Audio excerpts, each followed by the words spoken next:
Let the music move you, let's sway. Radio G's got your jam all day. Radio Generation, the home of urban soul.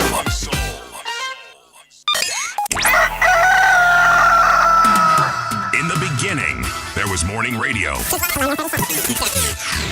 But now there is Radio Generation's The People's Breakfast. Curious and bold, getting facts from the shadows. That's what it is. Now, as the city wakes and secrets stir, a bright new voice shines. The People's Breakfast. Your morning, your voice, your journey. Good morning. Good morning, my neighbor. Welcome to the home of hard truths and bold insights, Radio Generation. Yes, indeed. Welcome to Radio Generation. My name is Mung'ala, Mbuvi, and this is the People's Breakfast. With City Muga in studio as well, and today is another day to do great things. It is the first day of September 2025. Good morning, City. Good morning, sir. Uko namna gani? How was your weekend? Good. Yeah? It was good. That smile and that facial expression means that it was more than just good. It was amazing. It was awesome. Or am I over reading? Hapana. It is the way the adjective umeongeza kati hiyo kitu ni sawa tu. But kwangu, it was good. It was just good. It was good. Okay. Yes. Ukiona mimi kuna kasura nikikuwa nikitengeneza, just know that something exceptional happened. Ukiunda hiyo sura, it equals. Kuna vile. But I had a very good weekend. However, no, ngoja kidogo. Yes. Kutuambia. Mbuvi, how was your weekend? Thank you so much for asking. My weekend was good towards the end, but at the beginning it wasn't. On Friday evening, when I got home, I had a serious car problem. Oh dear. Yeah, and it cost me a lot of money. That problem has not been solved. It's another one. Okay. I think my car is just asking for an overhaul of, I don't know, it like there's something, because it's like almost every week I've been replacing something. Mm-hmm. Yes. That's all right. Yeah. And it's been costing me an arm and a leg. Yes. Yeah, cars tend to do that. Yeah. And usually when they require repairs, it often means they need those repairs. But it's been a while since, because ever since I bought it in 2015, the only thing I've been doing is just a regular service. 2015. 2015. 2015. That is 10 years. 10 years ago. That car's given you very good service. Yes, it has actually. That is why right now, for the last, let's say 2 months, it's like every week I've just been replacing something. That's all right. Yeah. Long overdue. Yeah, and it's a real pain in the tush. When you finish replacing them, you'll find it'll give you another 10 years of service without a problem. I actually hope so. I honestly do hope so. But here we are. So, like I said, maybe you should trade it in and buy a newer model. Bro, economy. Yeah. Yeah. I'm not about to buy a new car. New to you, not new in terms of its year of manufacture and so forth. Yes. But you know something? Of course, when Kenyans say I'm going to buy a new car, they mean either ex-Japan, ex-UK, ex-Germany. They just mean I'm buying another car. Exactly. Which is newer than the one I have. Yes, so it's a new car. All right. So I'm not about to buy a new car. Right. Yes. Right. Right now, so many things need to be done. Yes. Kuna school fees ya kulipwa. Yes. Kuna tu mambo mengi. Sana mingi. Yes. Wale wazazi kama sisi tunajua, so I'm sure kuna mtu anasikiza anasema tu, yep, Mbuvi, preach. All right. So it is, like I said, it is the first day of September 2025.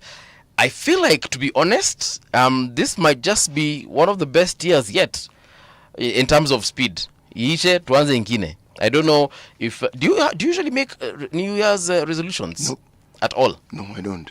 You don't say like, this year I'll dye my hair black. I make resolutions throughout the year. I make changes to things throughout the year.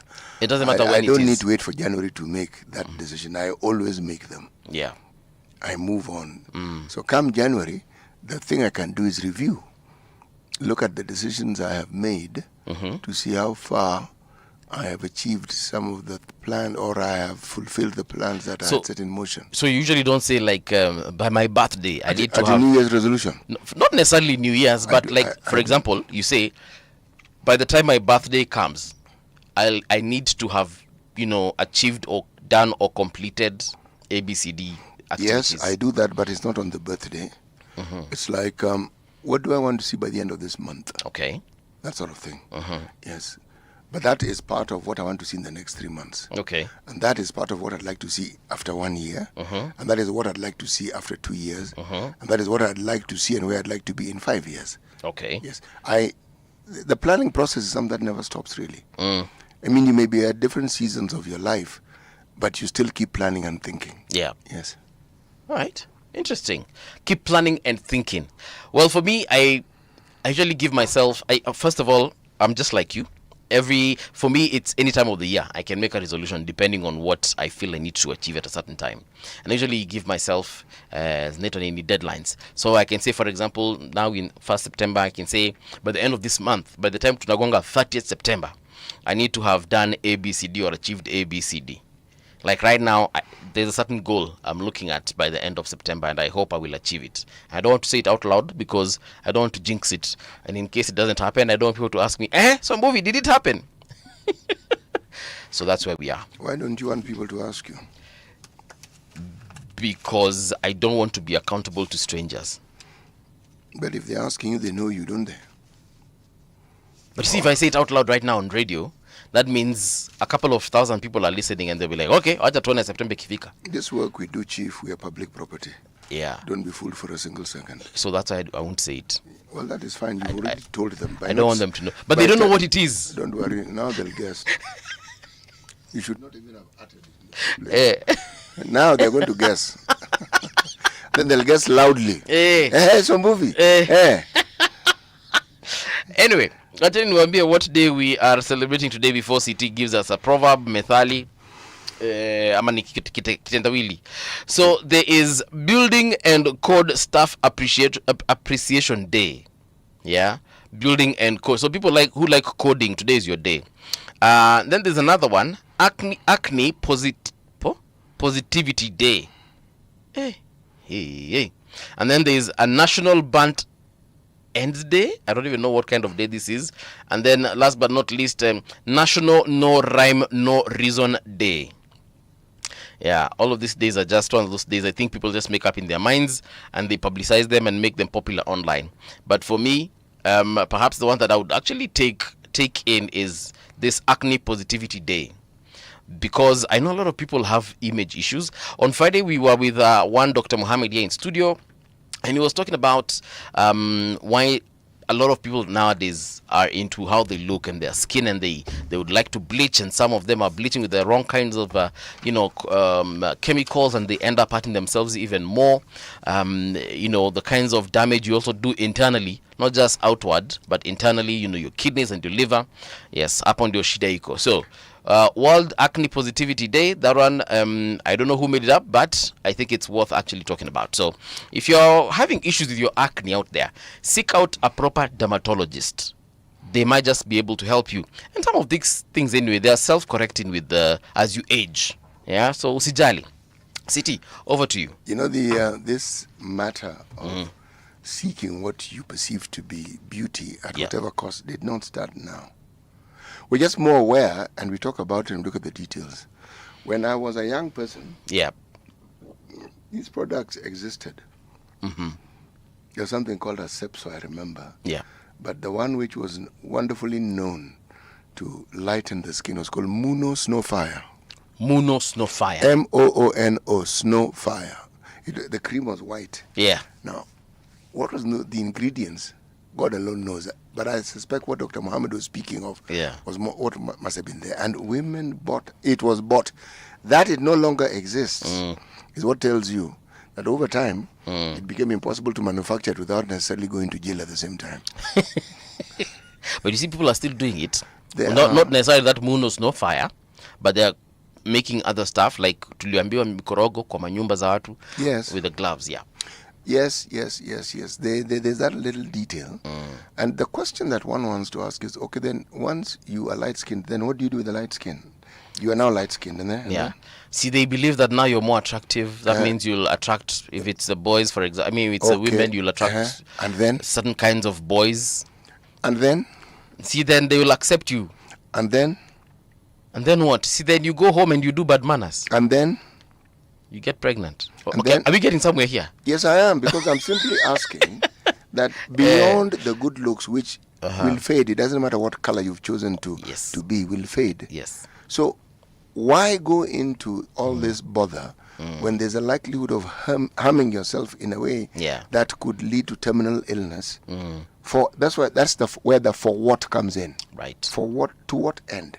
It's interesting you ask that. And City, if perhaps we need to, one of these fine days, just sit down with ladies, and perhaps they will explain to us even better, because the obsession with their faces and makeup and just beauty, it's crazy. It is very crazy. The outward appearance and the manifestation of it, and what it is you perceive as the benefits, yes, they may be, but they are at the very best short term. Okay. And the subsequent consequence of it, unfortunately, are long term. Ni kweli. Yes. So even as you pursue this, there are so many other people who do not bother to go through this process. Are you saying they don't attract people? They do. Do they have admirers? They do. Yes. City, I don't know. Do you have a TikTok account? Yes, I do. Do yes. TikTok. Yes. I was just thinking. You are confirming which one? Yeah, Facebook is not TikTok. Yeah. Yes. Anyway, so TikTok has got this. We have these ladies who just focus on makeup tutorials. They teach you how to do your eyebrows, your eyelashes, and to put foundation on your skin. And those kinds of content creators have got a massive, crazy following. And all they do is just teach you how to, put this color here, put this color there, apply this kind of lipstick, and do da. And you will see, if you go to the comment section, you will see ladies just following up and asking questions on how to do something and do da. And for me, I'm like, how? Why? So that tells you one thing, that there's a certain population that is really, really, really, really critical about how they look. And perhaps to some extent, they're even obsessed. Makeup costs a lot of money. You think fixing a vehicle is expensive? There's certain kind of makeup that costs more than a car. There's hair that costs more than a house. It depends on just which kind of hair you want to put on your head. So it's crazy out there. And perhaps that is what Dr. Muhammad was alluding to, the psychology of just wanting to look a certain way. It's not like you were born ugly, but there's a certain way people just want to look like. And that's why they go for all these procedures, from surgical procedures, the liposuctions and the tummy tucks. And so it's crazy. It's crazy. Perhaps we need to invite him back here to have that conversation. Somebody was telling me the other day that these days, to lose weight, you don't even need to exercise. You don't? There's some injections that you pay for. Ozempic. Who? Ozempic. Ozempic is a drug that is actually used also to treat diabetes type 2, but nowadays people are using it also for weight loss purposes. I think it's one of the very many injections that are out there that help with weight loss. Yeah. Okay. All right, so we shall definitely have one of these fine days. We shall sit down and have this conversation. And I actually want us to have a conversation with someone who's been through this particular issue. And then I just want to understand, why are women so obsessed with how they look? And I'm telling you that this is not new. It's just that we live in a time when that information is easy to access, and very many people are able to access it. So what previously was a long, tedious and arduous journey, it is a lot simpler now, because you have the information, as they say, at your finger tips. Now once that becomes your reality, then it is not difficult to understand why. Okay. When you talked about the rhyme and rhythm, I stuck on the rhythm. Because earlier on we were talking about the seasons of life, and you're looking at the ebbs and the flows of life. There is a proverb. There are two proverbs that I think of here which are very interesting. Yeah? Okay. One is a simple, straightforward one, easy to understand. When the rhythm of the song changes, the dance steps must also change. When the rhythm of the song changes, the dance steps must also change. True. Okay? Yeah. But then this one is now the one which I consider to be right. Even without drum beats, banana leaves dance. Yeah, because of the wind, right? Precisely. Yeah. There are no drums. Rhythm of life. What you are referring to is the rhyme and the rhythm of life. A time in the season of mankind and our society when the outward appearance or the manifestation of what is deemed as beauty Yeah. becomes the center and the focus of very many people's lives. Yes. Okay. Whether it is your hair, whether it is your eyes, whether it is what you wear when, how many times you change clothes in the course of a day, depending on where you want to go and what Yes. you want to do. Yes. Yes. Okay. Changing clothes is okay, but applying chemicals to your body, now that's where the problem is. All right. Yes. All right. We're speaking about beauty and makeup, and I can see someone across.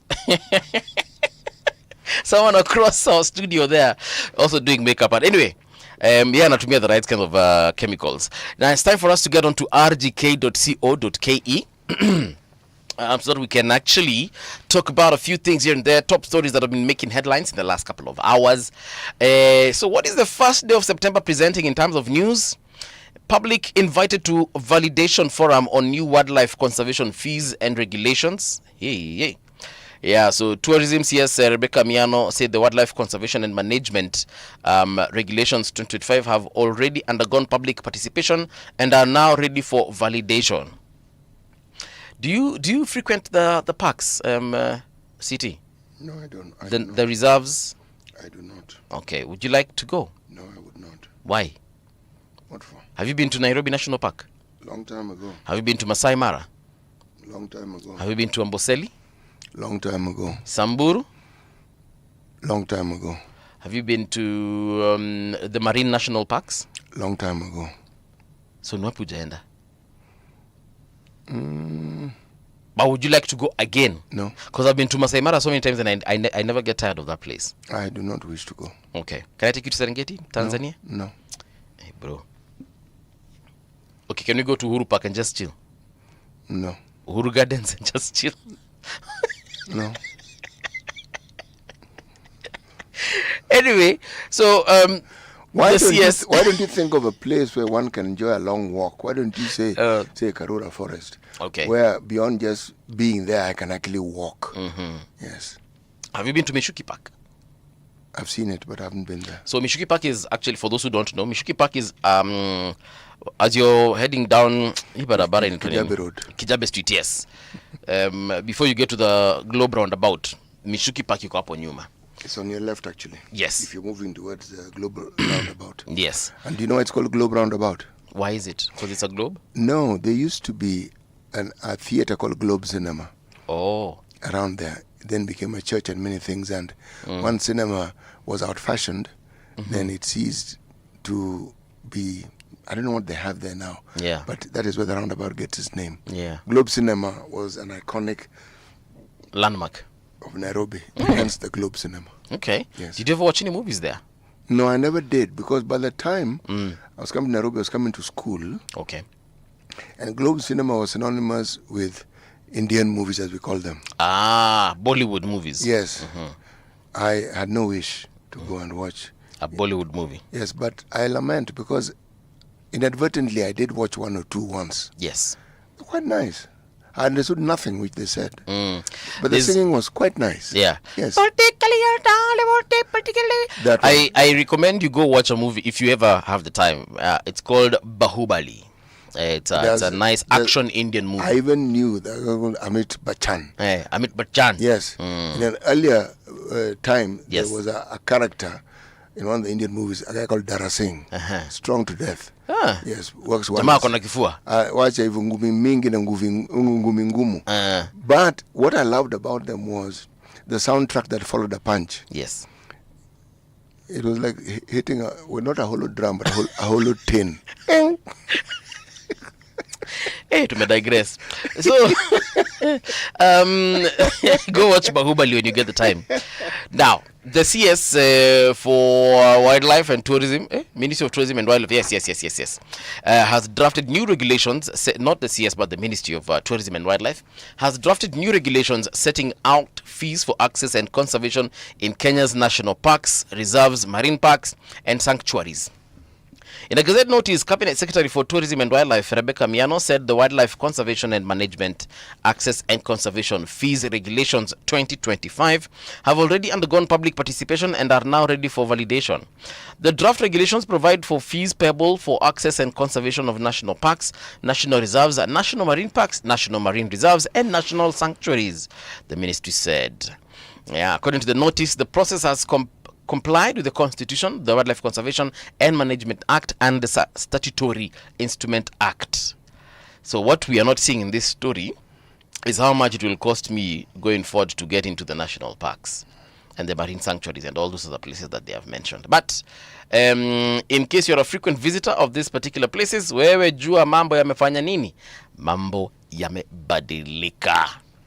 Another story on rgk.co.ke is right here. Kupet warns of mid-term closures over delayed school funds. Oh dear. Yeah, we had this conversation. I think we've been having this conversation the whole of last week. We did. So I don't know what Gava is going to do about this, but that whole issue of capitation, yeah, kuna shida. Ruto, CS reshuffle state boards in new appointments. Let's check out what this is all about. President William Ruto, alongside his cabinet, has announced a new round of appointments to various state boards and institutions, signaling a broader strategy to strengthen governance, service delivery, and financial stability. Really? Yes. So through a set of Gazette notices dated 29th August 2025, the head of state unveiled changes across several key agencies. Among them, Pius Angasa was appointed as a member of the board of directors of the Central Bank of Kenya for a 4-year term. Okay. In excess of the powers conferred, you know what they usually say. Now, the president also made a leadership change at the Kenyatta University Teaching, Referral and Research Hospital, appointing James Kibugu Wambu as the new non-executive chairperson of the board for a 3-year term. His appointment comes after the revocation of former Murang'a Senator Kembi Gitura, who resigned from the board. All right. At the Clinical Officers Council of Kenya, Ruto appointed Dr. Joseph Choge as the new non-executive chairperson for 3 years. Hey. The council is a key regulator of clinical officers who play an important role in the country's health system. Yeah, so anyway, a lot of people have been, shifted from one place to another. Others have been fired. And then others, of course, have been given fresh mandates. Other cabinet secretaries also announced fresh appointments within their dockets. For instance, Education CS Julius Migos Ogamba named Emma Velma Acheng Maumo and Shimoi Khalif Jilao as trustees of the President's Award Board, which focuses on youth leadership and skills development. Yeah, in the sports CS, in sports, youth affairs and sports, CS Salim Mvuria appointed Billy Komintai Conchela to the Anti-Doping Agency of Kenya Board for 3 years, reinforcing Kenya's fight against doping. All right, so you can check that story on rgk.co.ke. There's much more of that. Acha niangalie ingine. KMPDC revokes 454 licenses and closes 544 facilities over non-compliance. Yeah? I remember here on Friday, people were asking, mbona KMPDC haija upgrade, haijafanya nini? If anything, they have gone ahead to revoke 454 licenses and close 544 facilities. And the interesting thing here is, when we hosted the PS for medical services, Dr. Oluga, he actually said that more was coming as far as this kufungwa na kufunga are concerned. So expect some more. Ndio kuanza sasa tu. And I think I agree with him as far as what he said in terms of downgrading. That some hospitals, had these big names, but in terms of service delivery, zero. They can't do zilch. So yes, me, I'm all for... Look, at one point, we need to clean up ourselves. You can't always be dusty and dirty and smelling and stinking and expect to attract a conversation with people who will actually take you forward. Lazima tujisafishe so we can know where the problem is, and then we start the recovery process. Because at one point anyway, we have to agree that yes, sometimes we blame the government for service delivery and we say, oh, this is not happening here and there, nini. Like, at the end of the day, sisi wenyewe pia tunajiweka mashakani by not complying and not following the rules and regulations. Yeah, I wouldn't want to go to a hospital that has said that is able to deliver my baby, then I get there and I have to watch my wife and child die because they couldn't deliver. So that one for sure watch iendelee. And they have said that the crackdown was conducted under the inspections and licensing rules of 2022, establishing through the Medical Practitioners and Dentists Act. Yes. So these rules provide for structured regulation of health facilities, regular inspections, and the renewal of licenses on an annual basis. Check that story on rgk.co.ke. I want to check out one more story here. Here we go. PSC opens search for National Land Commission chairperson members. Public Service Commission. If you want to apply for this position, please do. Now, the Public Service Commission, PSC, has officially opened the recruitment process for the positions of chairperson and the 8 members of the National Land Commission. This place is usually problematic. The National Lands Commission. City. Why is it problematic? It was actually created to solve problems. But from the members, very time, it's not even the members. Yeah. You have to ask yourself the simple question. Why is it that when one hears of the National Land Commission, one sees flashes of problems as opposed to solutions? They came to the fore at the time of the building of the railway from Mombasa to Nairobi. There were issues around compensation for land. There were issues around the cost of land where the railway was supposed to pass. There was the issue of diverting the new railway line from the old railway line that was there. There were discussions of, there were many, and they all involved land. Yeah.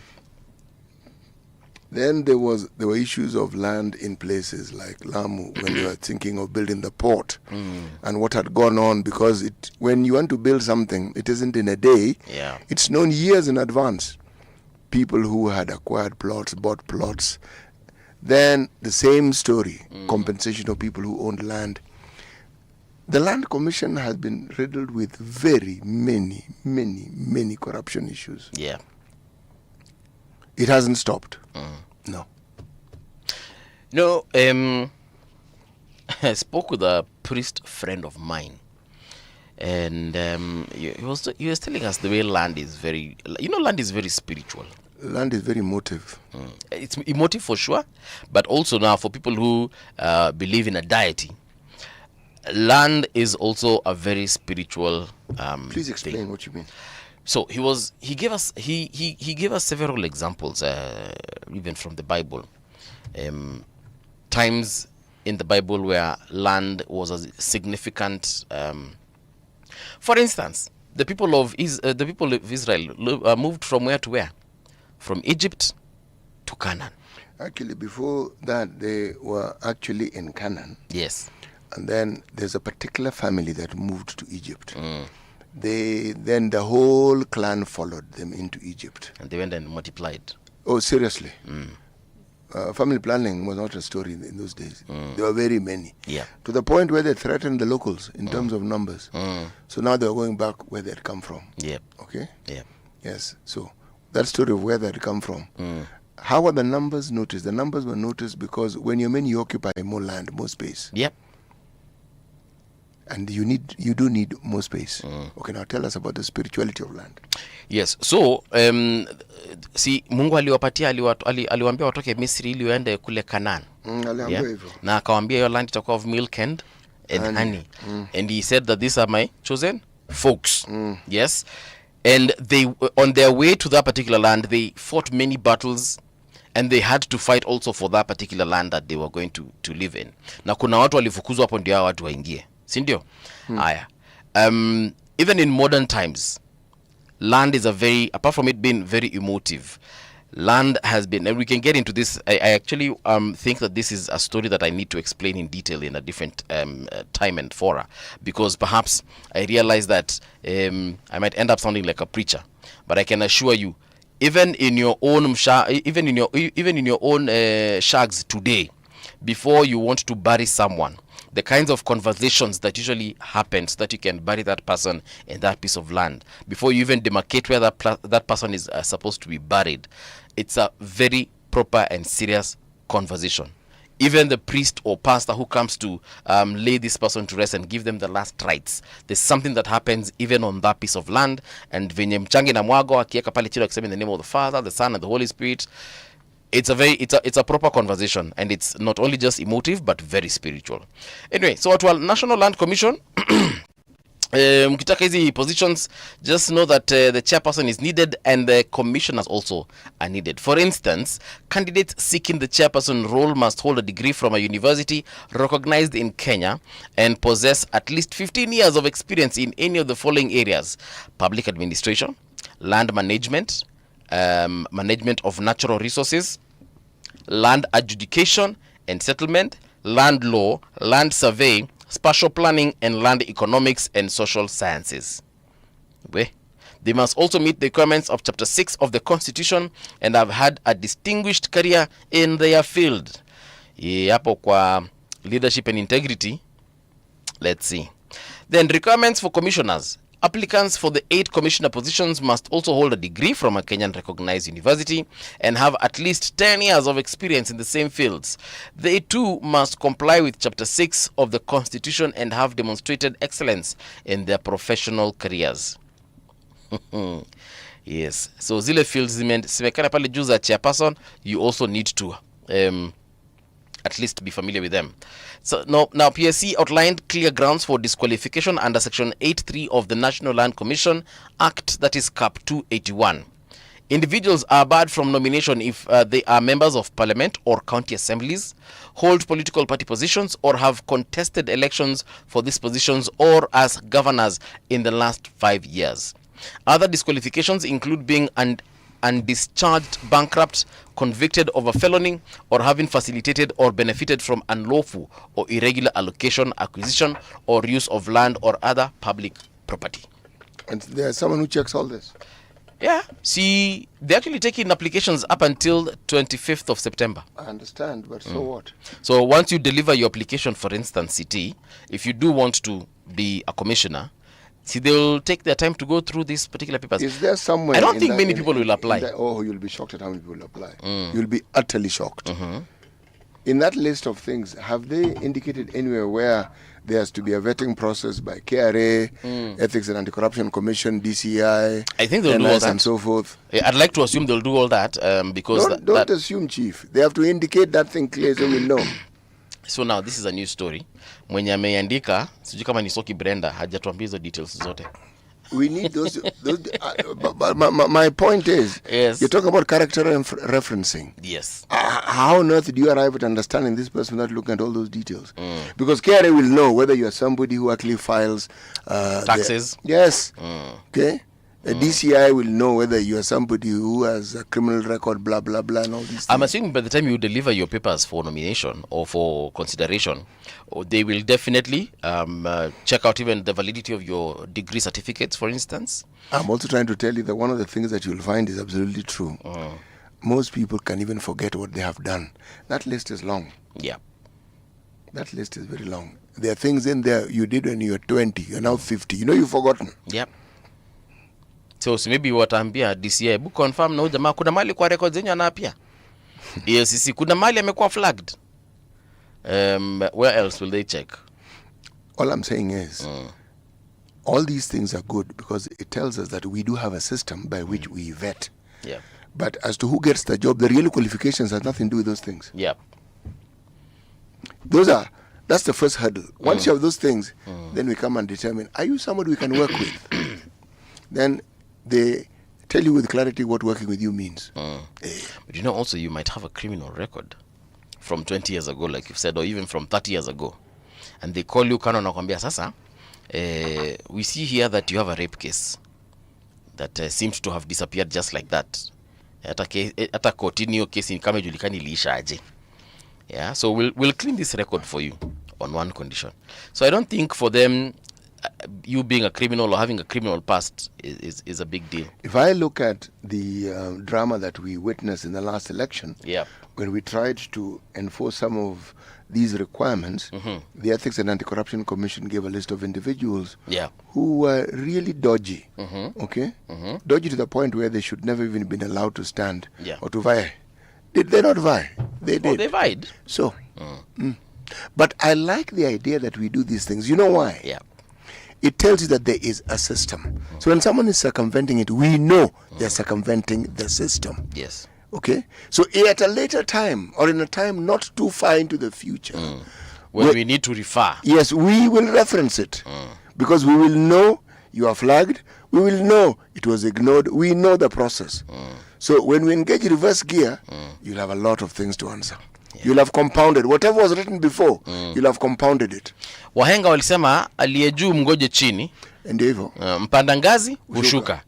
Lakini sijui mbona wahenga walikuanga hivyo. Kwani mtu hawezi panda tu ngazi naende tu fourth floor. Kuna kitu wahenga walisema ambayo sijaelewa mpaka sasa. Lakini ilikuwa tulielezwa tulipokuwa tunasoma lugha ya Kiswahili. Bandu bandu huisha gogoni. Hiyo hata sijui ni nini. Basi ndio hivyo sasa. Sijaisikia. Sijaisikia hiyo bandu bandu isha gogoni. Mchagua jembe sio mkulima? Sio mkulima. Hiyo ushasikia. Hiyo nimeshasikia. Basi. Maana ni moja. Hapana bwana. We told all this at the same time. Mimi sijui maana ile nyingine. Bandu bandu nini? Uisha gogoni. Uisha gogoni. Yes. Tunaye Winnie Maganga, labda anajua. Anaweza tueleza.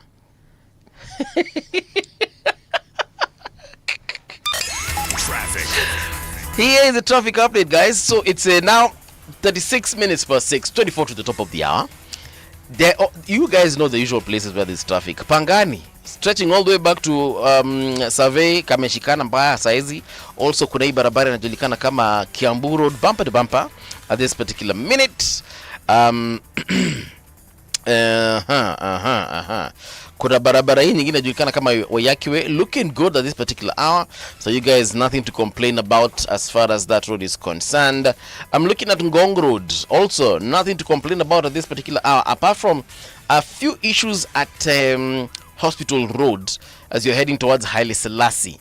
But it's a yellow line. That means that you guys are you're moving slowly, but you're moving nonetheless, which is actually a good thing. And then small snarl up at Valley Road, pale kwa roundabout ya Railo Dinga way, that is where Daystar University roundabout, basically coming towards Ngong Road or going towards Railo Dinga way. But after that, nothing to complain about. Everything is okay. Oh no, wait. Actually, there's a very huge problem here. Kuna hii barabara inajulikana tu kama Ngong Road bado. This is as you're heading towards town and you want to connect to Ring Road Kilimani. Right now it is a bumper to bumper, so that means that if you're heading towards Kilimani and you're coming from Ngong Road, things are not looking good for you. Yeah, but don't worry. It's a small stretch, but it's still red nonetheless. But I guess it's because everyone has just left home and you've decided to go to work. I wish you all the best as far as that is concerned. But anything on the roads that you think I should know, please highlight a brother. On Radio Generation. What is on the newspapers this particular morning? Let's see what the Star is saying. E-Citizen platform, shillings 11 billion missing amid ownership mystery. Stories on page 4 and 5. Ruto insists Shah fraudsters must be prosecuted. And then if we cross over to the Daily Nation, Ghosts Paradise. What does this mean? Audit reports routinely expose shady schemes to loot public funds.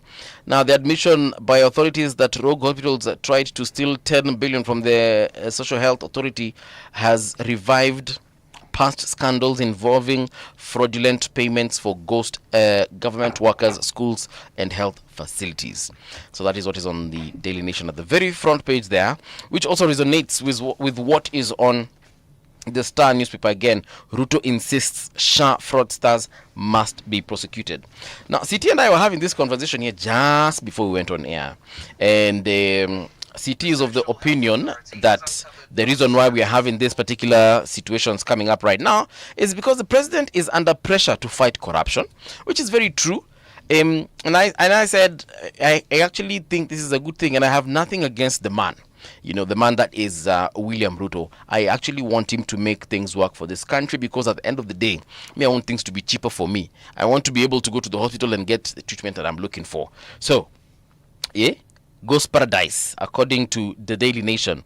Bogus employees, billions of taxpayers' money looted in fraudulent salaries for non-existent government employees, particularly in counties. My goodness. Auditor General's special audit found that non-existent schools pocketed 3.7 billion in capitation funds over 4 years. Non-existent schools. Fictitious schools, as they call it on the Daily Nation. Authorities have flagged inflated enrollment figures, with reports showing schools steal more than 700 million shillings annually through phony learners that don't exist, ghost students, for lack of a better word. And then, as far as fake hospitals are concerned, audits uncover looting of billions through fraudulent claims under the state medical scheme, including the defunct NHIF. Now, you'll find these stories on page 2 and 3 of the Daily Nation. But, City, so do you think now the president wants to fight corruption? Let me put it to you this way. There's a simple word that explains what many people do in politics. It's called survival. Yes. Impunity thrives because the very word implies you know you will get away with it, not you think you know. When that knowledge tells you that the likelihood of getting away with it is slim, survival then comes into being.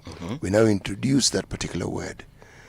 What does a politician do to survive if the government that you have led is mired, or the executive is mired consistently with issues to do with wrongdoing?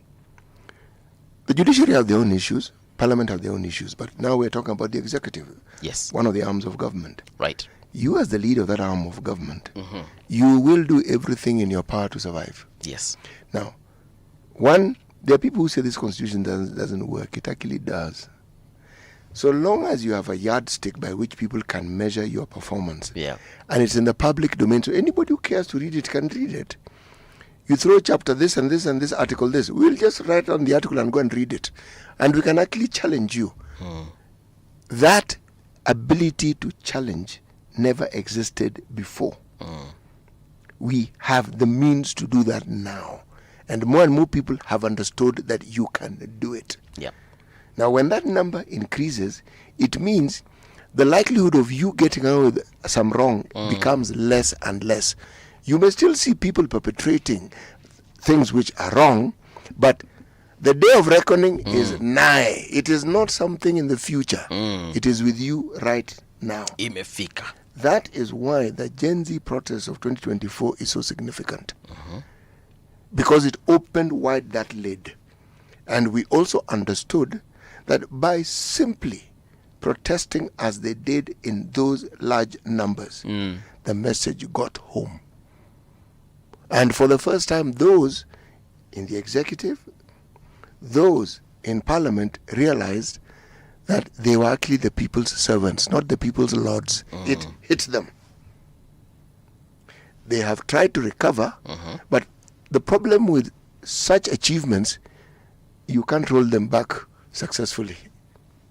You will roll back some, but people, it was just a year ago. Yeah. The memory is still fresh. And people now know, because they've seen the underbelly. An astute leader will know that what I have now is an opportunity to do a turn around. When I see a story that consistently appears in the papers regarding SHA and the issues around it, papers talk about it, the Standard have been consistent on it. Then the president has spoken on it more than once, in fact more than twice. Yes. Then that, my friend, is an indication that something is afoot. That's all.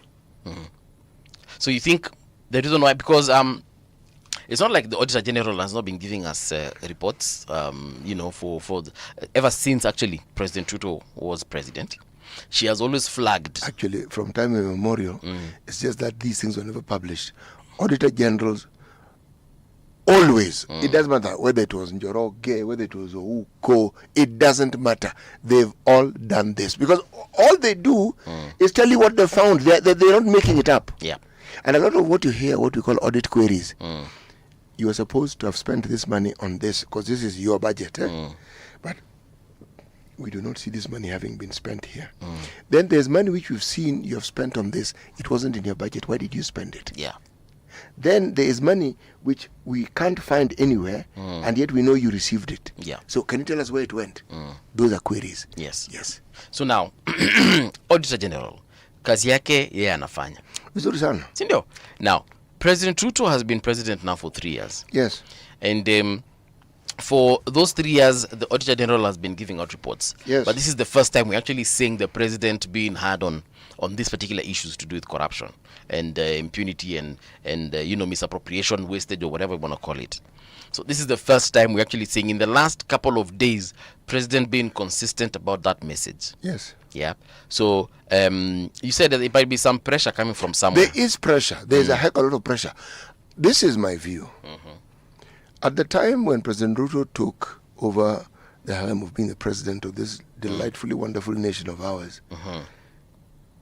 in my mind, I saw somebody who could actually change very many things that had gone wrong. Yes. I felt this guy can actually change. He has the energy. As I listen to him, he articulates what seems necessary for a president to do and what needs doing. Yes. The application and the implementation Kidogo ndio was shida. a completely different story. When you reach midterm, the reality of the end of your tenure becomes a reality. And it doesn't matter what somebody does. The way we get our presidents is we elect them. Okay? That's why it is one term, not half term. Yeah. That statement tells you, you just finish your term, and then we'll see you later. Okay? I do not believe that somebody who was smart enough and as an astute politician as our president, who could understand how to move these figurines of chess to the point where he became president, I couldn't see why he couldn't see that the path he was heading to was going to guarantee he doesn't get a second term. But it looks like maybe my thinking was premature. Okay. Because if I'm to take this seriously and to understand it, the man is trying to rectify things that will, in the eyes of the people who Yeah. care to listen, Yeah. will see that this man is actually doing what he said he would do. Yes. Again, just going back to the Star, it says Ruto insists Shah fraudsters must be prosecuted. We shall see. won't Like we? it's a must.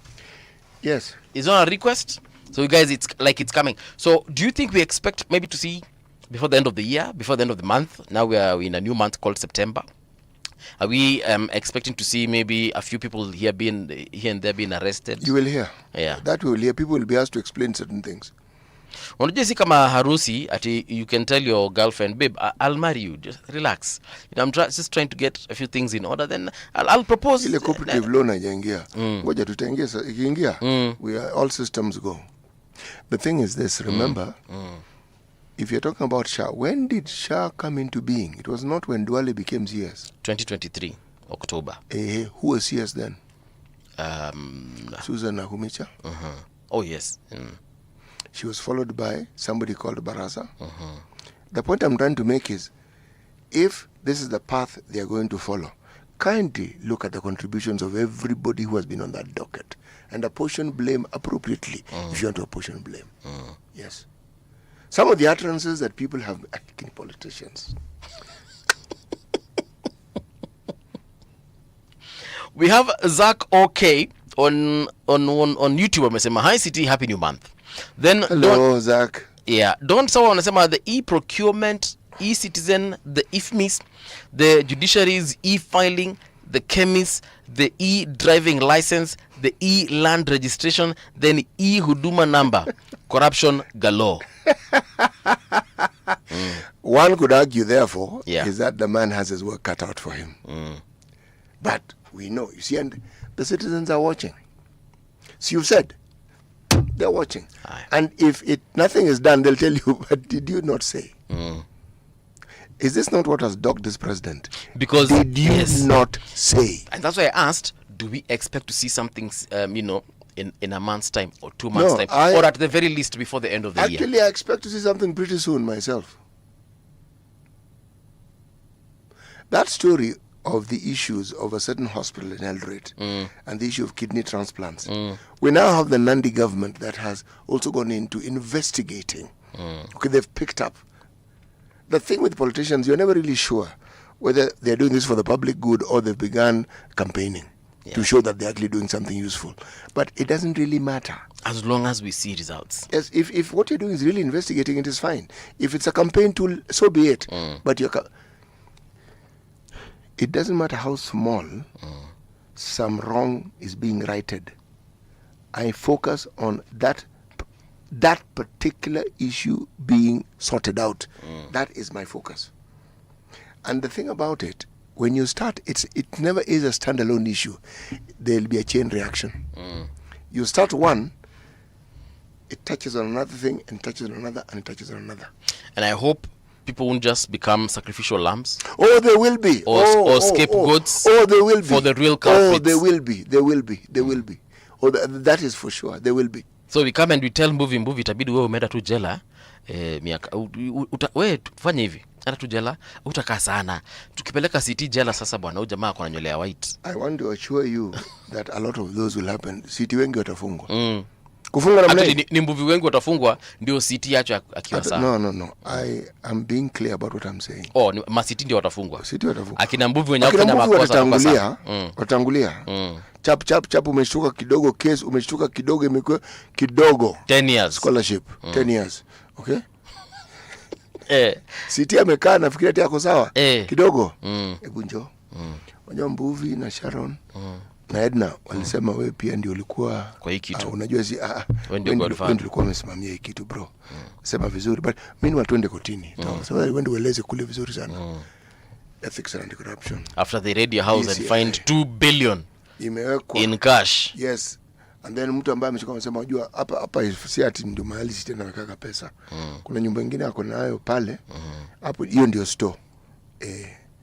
It's ina function kama ofisi, lakini ukienda kwa hiyo kitu ako na madrawer na kuna makabinet na vitu nyingi na ni pesa tu tupu. Money in dollars. Mingi. Ukienda uko na kutikana sasa city hii ilikuwaje? City anakamata amnesia. You know that politician, was it in Ghana or Nigeria, who fainted during questioning? It is important to faint. Yeah. He was caught and taken to, I think it was a parliamentary committee of sorts, and he was being asked questions and he just fainted. But he faked that fainting. Stories galore in Africa. There's like a coup attempt. The guy now decides to put dollars in the boot of his car and he's driving. You're wondering, Chief. When I tell you we're all villagers, take me seriously. There's another county executive member who was caught with, I think, 3 million. Hapa tu Turkana, I think it was. Alipatikana na about 3 million in cash kwa buti yake while wearing pajamas by EACC officers. Wewe ujue kwamba pesa ni vizuri ukitembea nao. The best time is ukiwa na pajamas. Ndio ni vizuri kutembea na pesa. The thing is this, when I tell you we're all villagers, I mean it. Yeah. You want to manage such money and you want to get into theft. Shouldn't you be a little cleverer? You should actually. Yes. The most I've ever worked with was 650k, and I can assure you, everyone became a suspect on the road. Nilikuwa naangalia hata mtu akinikaribia naanza kusimama na muangalia hivi, and someone is just driving around with 3 million. Anyway, what's on your paper? Facebook takes stake in Safaricom subsea cable, undersea cable to link Oman and Mombasa. Kenyan component of the project to cost 2.98 billion shillings. This is a story in the Business Daily, and that is the headline. Supply arrears up to 104 billion in 3 months. Pending bills by the national government shot up to 104 billion in 3 months to June 2025, bucking a trend of reduced dues witnessed since the start of the pay down of verified arrears. Sale of Runda School for 1.2 billion to McKinney unit triggers court suit. Ernest Muredi, the man Dubai tycoon Sunny Verkey, tasked with running I don't know if this is GEMS or GEMS Cambridge campuses in Kenya, has for the third time sued Kiambu Mall owner Peter Burugu in a bid to take control of Runda-based schools recently sold for 1.2 billion. CBK rejects exemption of credit cards from new pricing formula. Central Bank of Kenya has rejected a request to exempt loans to bank staff, short-term working capital financing, and credit card facilities from the new risk-based pricing formula, signaling high interest costs for those borrowers who previously enjoyed preferential interest rates. What I've read, I don't understand, but let me just continue. Right. UN eases landlords' pain in city leafy suburbs. This one I understand.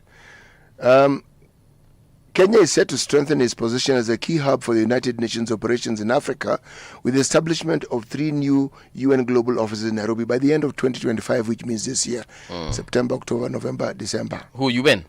UN. When President Donald Trump dismantled the U.S. Agency for International Development, USAID, the impact of the abrupt withdrawal of U.S. expertise and money hit Nairobi upscale neighborhoods hard.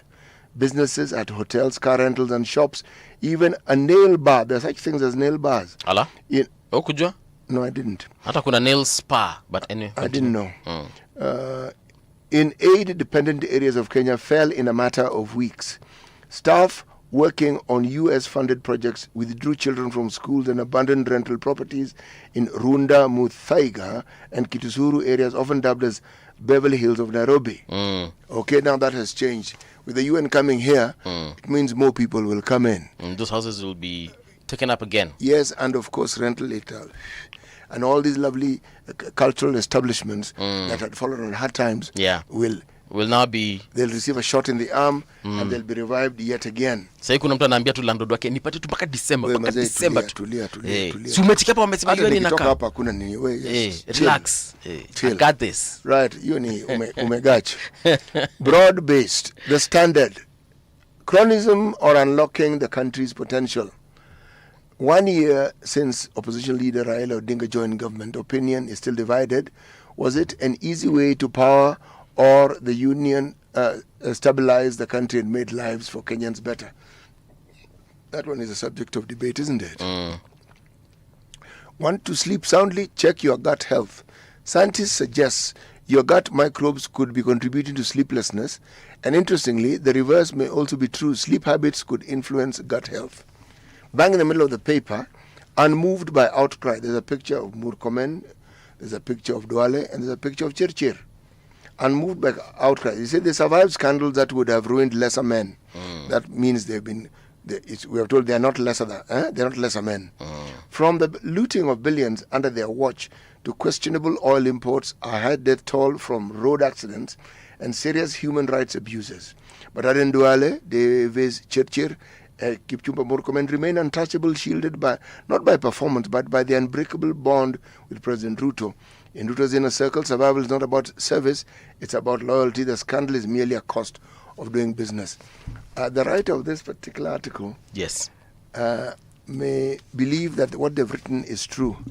Survival in politics tears asunder ties that you may have thought were extremely close. Survival brings in another word. It's called expedience. If you need to be sacrificed, you are done for. The rule is you ought to have taken care of those details yourself. Yes, your principal. It's not your principal's duty. They give you cover. When that cover expires, then, my friend, you had better know how you're going to sort yourself out.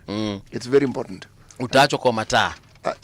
You are the one who moved towards the light. That's why you utawachwa hapo, because when you ulijifikisha hapo. Ndio. Yes. Nairobi MCS launched signature campaign to impeach Sakaja. I saw there. Alai Robert very happy about it. But Alai had said it wasn't necessary. Yeah. Anyway, one of the problems with moves to impeach governors, from what we've seen, it's usually a shakedown. If this one is different, we will see. But usually, there's something the MCAs want, and the something is not difficult to figure out. It's usually called money. Okay? So there's money somewhere they want, or a project they want because that project has money. It's a shakedown. Otherwise, utaenda nyumbani. Otherwise, bro, tutakusumbua. Yes, you're going to have a hard time, and they will give you a hard time. But remember, the assembly here is a 50-50 thing. ODM has around 50%, slightly more kidogo. UD also have. So you get the impression that for this impeachment process to actually work, the two principals have to okay it. And you've said that whole issue of expedience and whatever. You can imagine nani Sakaja anaweza pigia party leader the president na mwambie bwana siongea na watu wako. Yeah, you see now that's when mzungu mkuti that's when now the rubber hits whatever it normally hits. Yes, the road. Yeah, because the other side will also call the principal and say principal kuja mama say si unaona sasa hapo that is when now the president will tell you sasa my friend itabidi umejitetea si upatia watu kitu wanataka. Yes, kusha. You try calling Rao, even him will be like, sasa wewe, si unajua kwenye wanakwambia, timiza.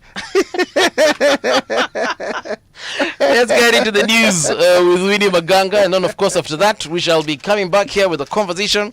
I think I've seen our guest who has arrived this particular morning. I shall be letting you know what the conversation is about.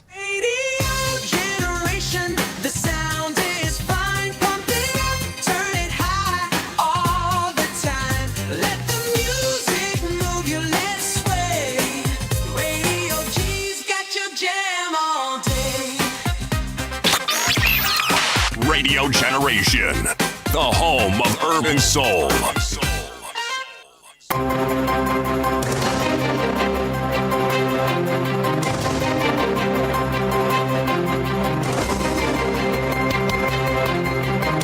This is the Radio Generation News. Good morning, I'm Winnie Maganga. President William Ruto has maintained that the government's electronic procurement system will not be scrapped despite mounting opposition. He described the platform as a critical measure in fighting corruption in public procurement, stressing that it guarantees transparency and accountability in the purchase of goods and services. Ruto dismissed critics of the system, declaring that no threat or pressure would force the government to abandon it. Mimi najua kuna resistance. Procurement officers, accounting officers, hawataki hiyo maneno kwa sababu wanataka kuendelea na ukora ya zamani. Alafu ndio wanaandika headline, sijui Mbadi, sijui 5 billion, sijui nini. Nyinyi na ukora yenu na maheadline yenu na ufisadi yenu hamuwezi kutuzuia kuhakikisha ya kwamba pesa ya serikali inatumika inavyopaswa. And we are going to implement e-procurement. There is no going back. Police have arrested 8 suspects believed to be behind a spate of livestock thefts that have rocked Kirinyaga, Embu, Nyeri, and Murang'a counties. The arrests followed a coordinated operation by detectives after weeks of intelligence-led investigations into the theft network. The suspects were nabbed in Kagio and Mwea towns, Kirinyaga County, as they prepare to strike again. According to investigators, the group comprised thieves, buyers, transporters, and butchers who worked together to commit the crimes. Police are being urged to speed up investigations into attacks targeting cashless minibuses run by Exodus Mobility in partnership with Mombasa County Government. The new service, branded Move Mombasa, launched just 2 weeks ago, has faced disruptions after unknown people attacked buses on Bamburi Docks route and threatened staff. Operations have since been suspended, with the company counting losses after grounding all 6 buses. Exodus Mobility co-founder Kikonde Mwatela confirmed the attacks, saying they have a right to be in business. Katika biashara lazima kuna competition. Lazima kila mtu akubali competition. Hata ukiangalia unaweza fungua biashara yako maana mwanzako akafungua kama hiyo. Kila mtu ana riski yake. Na kampuni yetu inaweza inaruhusu mtu yoyote kuweza kuleta gari lake, sio ati kuwa ni kampuni ya watu wenye magari binafsi. No, mtu yote ambaye yuko katika sekta hii ya usafiri au mtu yote mfanyabiashara ambaye yuona yuko tayari kuweza kujiunga na sisi anakaribishwa. The state has reaffirmed its commitment to motivating civil servants through salary harmonization and a digital first agenda. Public Service Cabinet Secretary Geoffrey Ruku says the plan is meant to boost efficiency and improve service delivery in government. Ruku admitted pay disparities remain a challenge, but assured the measures are being taken to ensure fair and competitive salaries across all cadres. We are committed to ensure we have a proper, trained, well-regulated, well-motivated public service. I know there are challenges which we are trying to work on in terms of harmonization of regulation in different categories for those who are serving in agencies and those who are serving in the legislative government. I know there are some challenges there which we are committed to ensuring that as we progress, we are going to improve. He was speaking at the close of the 44th Kikoso Games at Moi Stadium in Embu over the weekend. Abu Obieda, the spokesman for Hamas armed wing, has been killed in an airstrike in Gaza City, Israel has said. Israel's Defense Minister Israel Katz congratulated the Israel Defense Forces and Israel Security Agency, Shin Bet, for the flawless execution in a post on X. He gave no detail on time or location of the operation, but the IDF earlier said its aircraft attacked a key terrorist in the Al-Rimal neighborhood on Saturday. Hamas has not confirmed Abu Obeida's death. And that's the Truth on Radio Generation. Good morning, I'm Winnie Maganga.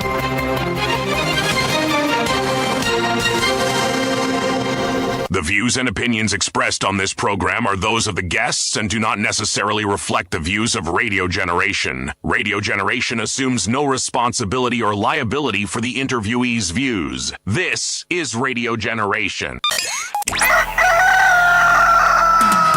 In the beginning, there was morning radio.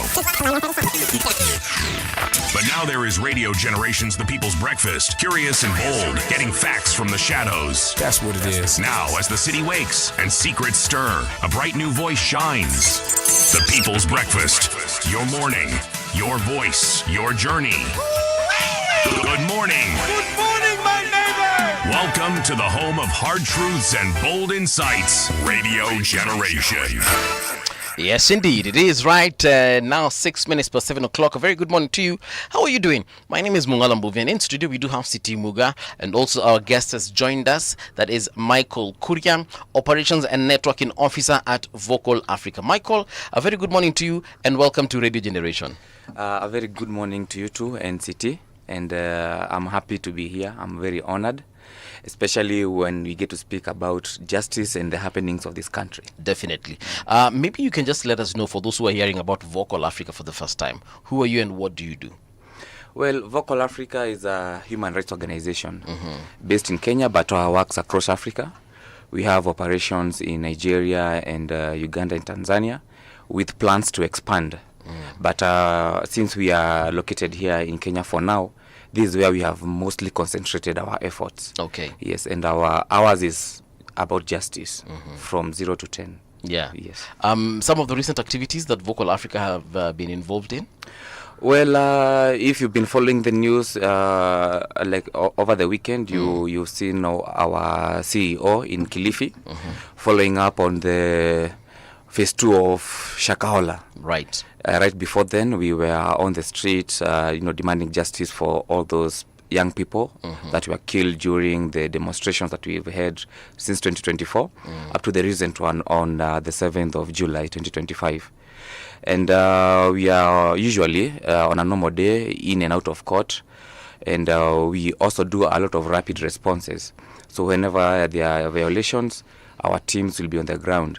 Even today, I know there are some of our people, I think in Western, following up on a few cases. Okay. So that's technically what we do, but majorly ours is to call out against human rights violations and document them and help the relevant authorities to prosecute them. Yes. So basically you deal with missing persons? Missing persons, among other people that their rights have been violated. It's not limited to just missing people. Yeah. But we are very, very loud on enforced disappearances and extrajudicial killings. Yes. Some of these cases that you have dealt with, obviously very close to the hearts of many Kenyans. Where do you even begin when you hear, for example, God forbid, Mung'ala Mbuvi has disappeared? Where do you even start? Well, I think we have a CEO who has had a lot of networking in this field for over 15 years, and of course, when you work in human rights, you work with partners. We have people in almost every other place in this country and outside the country. So ours is to get a report of the violation, and then our teams, the ones I've told you, are called the rapid response team, will be dispatched immediately, and they'll get to the ground, they'll collect information, verify, and then from there communicate with the relevant departments within the organizations. That then will take up the cases up to the farthest we can do to get justice. This is now the court. Yes, the court. Yes. Because I look at some of these cases where people either end up dead or some of them have never even been found kabisa completely. Sadly. Like kuna mtu tujuangi kama bado yuko. Like I don't know if you remember a journalist called Bogonko. Was it Bosiri Bogonko? Anyway, but that gentleman disappeared a couple of years ago, over 10 years ago. And no one seems to know where he went. But he was a blogger online, and he used to be very critical of personalities at the time. And of course, sana walikuanga politicians. And he used to call them out. And then that guy just one day woke up, people woke up, and we could no longer read his blogs. And so in such a case, I mean, what happens if you never ever find this person? Do you close the case, or you just keep it open, leave it open until God knows when? The only way you can close a case is when justice has been served. But otherwise, people have been disappeared. I don't know if you remember, towards the end of last year and the beginning of this year, there was this group of young men from Lolongo. They're called Mlolongo 5. Was it Mlolongo 5 or 4? Well, people say 4, but they were actually 5. It's just that they were picked on different dates. So I think when the coverage was happening, there was a 4, and then now there was a 1 who was separate. Yes, there was another one. But was the case connected? Well, yes, it's the same thing. Picked in the same locality. They were friends. They were doing the same line of business. I mean, well, you can say it's a connected case. So it's not a surprise anymore for us in this country that people can disappear. People can just walk away. You remember we were just solving the recent case of this blogger, where even the deputy IG was, vindicated. And Albert Ojwang. Okay. And it's by luck that people got to know that he was killed in a police cell. You remember the police themselves had said that he committed suicide. Yeah, they said that he had banged. That was the initial report. Yes. Banged his own head against the wall until he died. So you see, people it's disappear. Absurd, yeah, it's absurd. You think it's absurd? When a certain gentleman who had been the foreign minister for Kenya, a gentleman called Dr. Robert Ouko, died. The saga surrounding his death and the explanation were extremely bizarre. Because apparently there was a scene where he jumped from a helicopter. There was a scene, and there was demonstration that his body had been burnt. Then the autopsy indicated that he had also been shot. So now, how do you piece these things together? So what led to his death? Which came first? Yes. Did he shoot himself and then throw himself into the fire, then board a helicopter and then jump down? Or did he board the helicopter? When he was on the helicopter, he set himself on fire. Or he set himself on fire as he boarded the helicopter. He was shot and then fell. No, so it was complicated. Or he fell into a fire after being shot. There was a guy called J.M. Karaoke. J.M. Karaoke, when it was said J.M. Karaoke had been killed, the then President Moi had been Vice President and Minister for Home Affairs. Okay. That fell under his docket. We're told, first of all, the guy had gone to Zambia. Then he hadn't gone to Zambia, but there's indication that he had gone to Zambia to do some business. Then he came back. Then his body was found in Ngong Forest, and apparently some hyenas had eaten him. Then there was a bullet wound. I mean, so piecing these things together.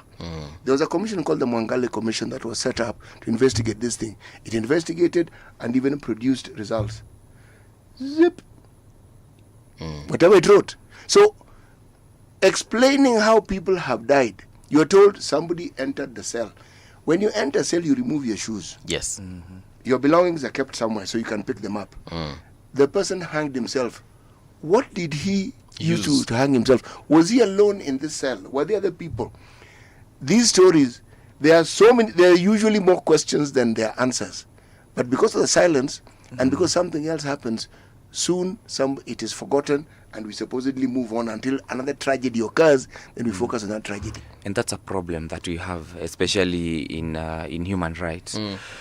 People are killed. You remember in 2024 there were over 82 killed during the demos, and many disappeared.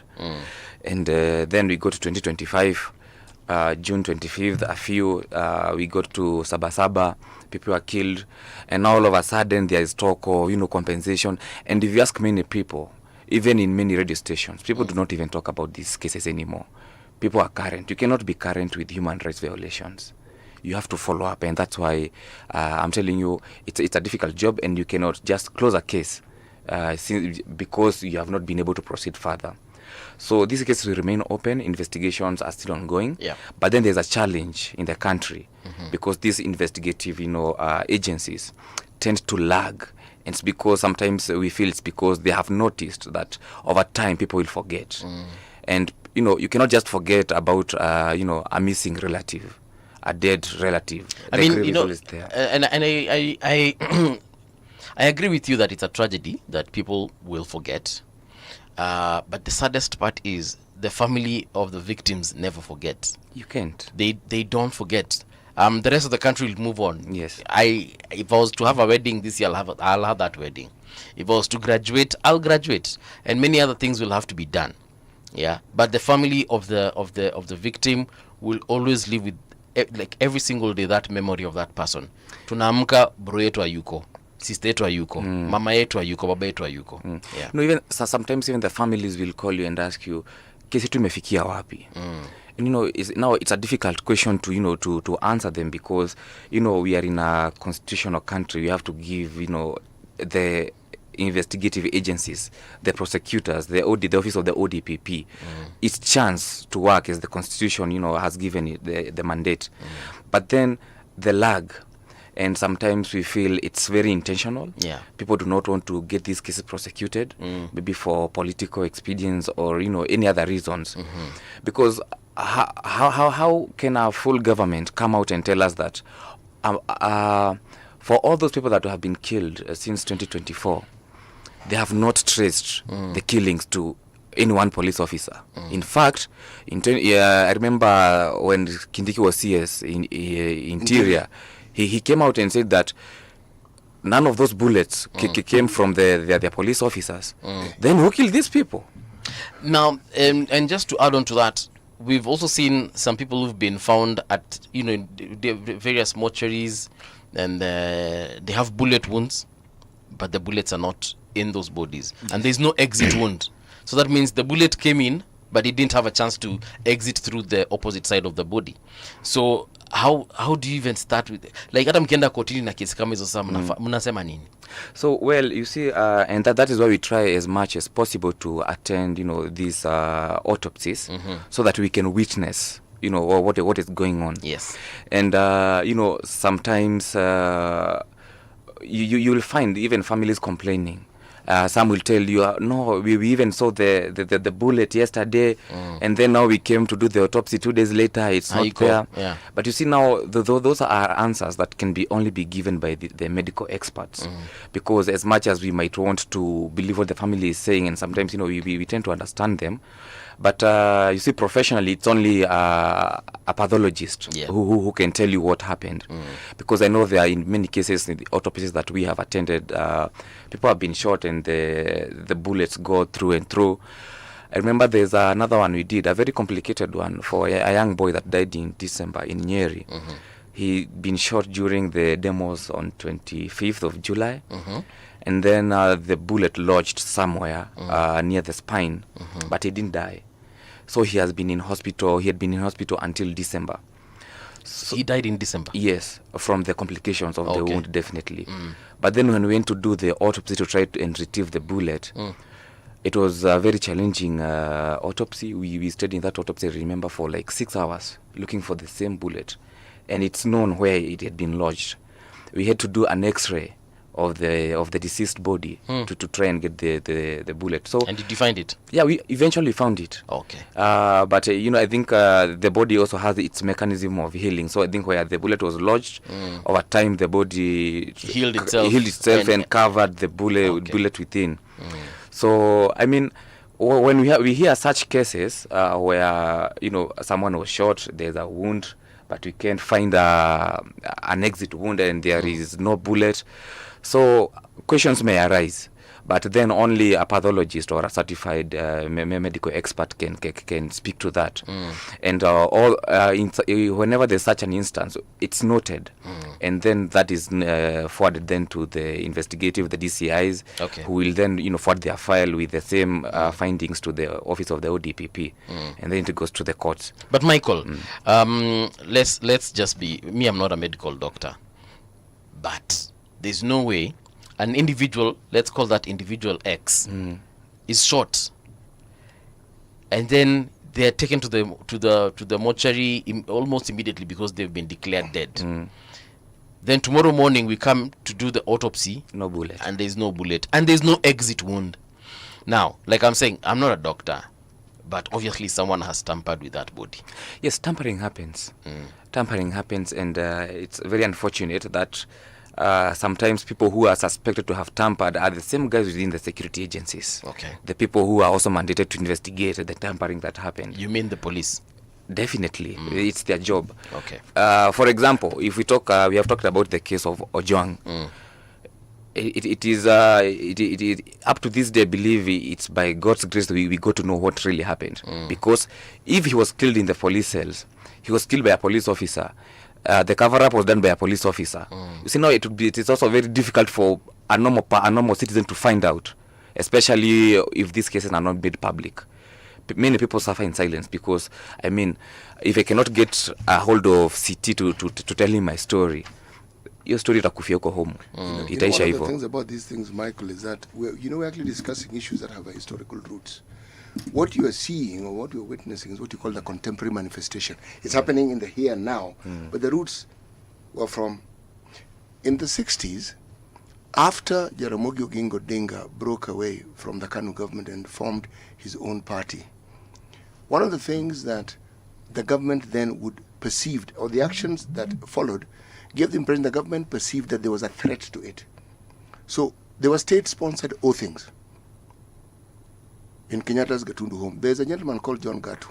John Gatu was the Presbyterian Church's Secretary General or boss, so to speak. The Presbyterian Church don't have bishops and the like. But in his book, Fanning the Flame, he talks about some of these things and how his own family were actually affected by this. That is a government seeing that they're under threat. After JM's death and after the 82 coup, the Moi government went through a similar process. State-sponsored oathing ceremonies again, so that you could have people who are loyal to you, because that's what an oath does. Okay, but it was more. You needed people within the system to be compliant. Like when you talk about the medical people, you took him to a government hospital, didn't you? Yes. Okay, now, who pays the government people in government hospitals? You need compliance even within the government units. Then, there were even then specialized units within the police and the military, people who could disappear you. Many university students would be visited at around 2 o'clock. There's a place called Nyati House. They didn't kill you. They didn't even beat you. When you say 2 o'clock, is it AM or PM? AM. Afternoon is not useful. It's when you're fast asleep when it is useful. You're not quite sure. Unangolewa kwa usingizi. Yes, and they know exactly where to find you. Okay. Now, the story around the universities at that time, because we were not that many, there were students who never seemed to finish their courses. You always saw them. And when you came back for your master's, they were still there. This person who was your classmate was now first year. So you'd wonder, now this thing, can you repeat 2 years and go back to first year? And then there are stories of people who, for some reason or the other, would go to Vigilant House, and you'd meet the same person who was your colleague. Now, these are historical. When you talk about special branch and the way they worked, It is historical. It was a colonial government system that was set up to use locals to ensure that they gave information about other locals like themselves. And it was easy for them to infiltrate because they're just like you. Now, why I mentioned the historical roots is because every time you look at this and you only focus on what is happening then, you are looking at a symptom, not the problem. Exactly. The overhaul of this system is something that every government has resisted, and I suspect it's because it serves their interest. So they'll talk about change, but you never really see change. It stops being a police force, it's called a police service, but it functions like a police force. Yes, I think it's for convenience. And, there's something City has said, it comes from a back. And, you see, when it comes to the police, it's even very difficult for us to even, kuwatetea kwa sababu mambo yao ni ngumu sana. I don't know if you remember Denzel. Yes. Denzel was killed in Mulolongo and then taken to city mortuary. But then the report that was done by the police said he died in an accident in Juja. So when you say that sometimes someone is shot and the bullet is not found, but there's no exit wound, it's very difficult to even try to say it's not the police, because they have done that before, not once, not twice. So it is not a miracle for me to believe that the police are capable of, interfering with the investigations. And we have also seen the trend in our government. Money exchanges hands. Tumeona juzi even the president calling out his members of parliament because ni kama kulikuwa na a division in a problem in division of the handouts that are given. So if you can bribe your members of parliament, I would not be surprised that a medical doctor can also be compromised. Yeah. We are not angels. I cannot be surprised that an OCS can be compromised. So these things are there. And I think what needs to happen really is honest. People need to be honest in their jobs, and politicians need to stop politicizing even issues of justice. Let people get justice. I don't see how it helps you to say Denzel died out of an accident and clearly he was shot by the police. In fact, if anything, it does you more bad when the truth comes out. I watch a lot of movies, and the majority of these movies that I watch are very conspiratory, whereby he watches Indian movies.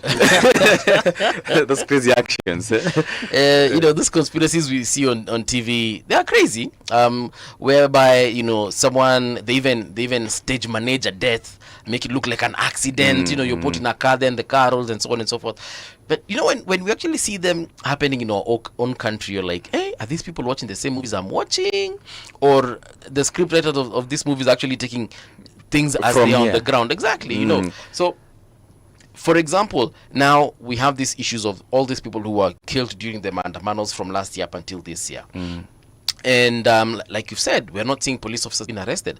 Actually, the only person I think who's been arrested is Clinzy Baraza, because yake nayo alipatikana tu roho safi tu yani. Alionekana tu manze. Ameshindwa kujitoa. So but I'm sure had there been no footage, perhaps that officer would still be out here just enjoying his life, waiting for the next Mandamana to probably do something worse.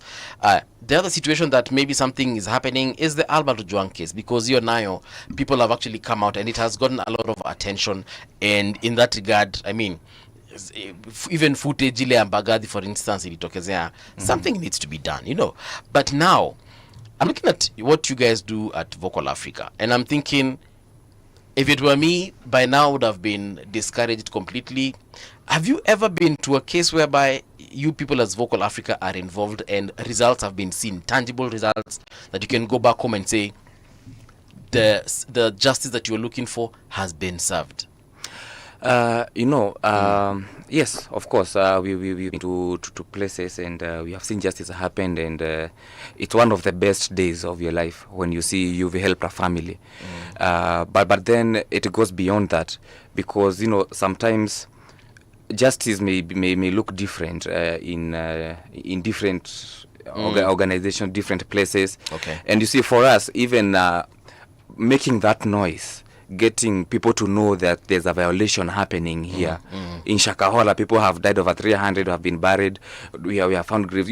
Just making that noise so that it comes to the public eye and people are talking about it. That is actually even our first step, or where we see actionable justice happening, because when people speak about it and then it gets to the media, the media also are very good partners. For us, it's the small things, because when you count on justice, it's not dependent on us as an organization. For us, is to highlight, to document, and to provide evidences where we can, and support those families to come and speak out. But really, justice at the end of the day is in the judiciary. It starts with the investigations and everything, and ends up with, if you are found guilty of a crime, you are charged. The family gets closure. If there's compensation to be made, it's made. So there are cases, and our success when it comes to justice looks a bit different from what you'd expect. Because you see, for example, we have highlighted the case of Brian Othiambo in Nakuru. And some officers were arrested, they have been indicted, they are in court, and the hearings are going on. Brian was taken last year, 17th of December. Right now we are in 1st of September. Almost 2 months to a year. But the case is still ongoing. And for us, that is at least what justice looks like. However, we also believe that when justice is too much delayed, then it becomes an injustice by itself, by the nature of it being so much delayed. So I would say, yes, we've seen successes in different cases. And success for us can be different. Okay. Sometimes we can go to Maua, watu wameuliwa Saba, and then the hospitals there do not to conduct the autopsies. Pathologists anasema mimi sijui niko busy, sijui niko wapi. Some even want to ask for, pesa. You're being paid. Come do your job. Are we talking about now the government pathologists or private ones? For these cases where police have been involved in a shooting, it has to be a government pathologist. Okay. So when I talk about the pathologists, sometimes, and not many of them, a few of them, because many of them are very, compliant and they really help. Some even work extra hours. But there are always a few rotten apples.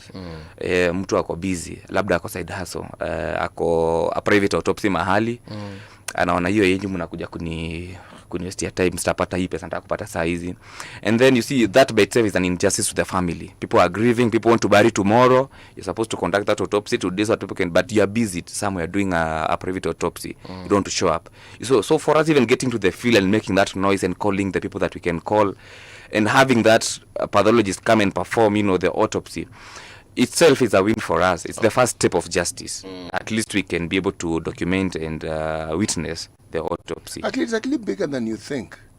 Because if you look at this history that I spoke of, the root of this thing, when you've moved from the point where no questions are asked or allowed to be asked, or you're intimidated to the point where you dare not ask, to the point where it is now common for people to ask. It's common.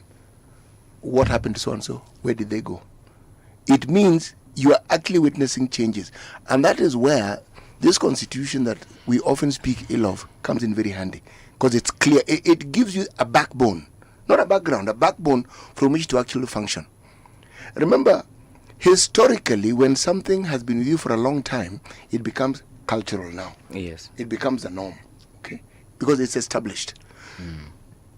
But you will find that even within the so-called police service, not the people who perpetrate these ills are a very small number. It's not the vast majority. When you have Mandamana and you have people who are supposed to control crowds, if you look at the number of police and they're all armed, if even 5 of them shot at people, you'd be shocked at how many people would die. Yes, be catastrophic. Yes. So it is usually just 1 or 2 at the very most of these individuals who have been tasked with this. Now, these people are sent. Remember, when you are given a certain task or you belong to a certain unit, the training requires that you have a certain aptitude and a certain psychological fit. If you don't have it, you can't fit into such a unit, because the things that you are required to do require you to be of a certain frame of mind. And so it's not a mass recruitment of people. There is no state on this planet that doesn't have individuals who are used to do these sort of things. Our problem is when these things are used on your own citizens. And you wonder, what is the threat? But the other thing that is often not understood is you're looking at the political interests. But in this country, political interests are very closely tied to economic interests. So when you seem to be questioning some political interests, you are actually threatening some economic interests of someone. And so the backlash is, you wonder, but this thing, why is there such a strong backlash against it? It's because you're touching something that somebody considers to be very, very important.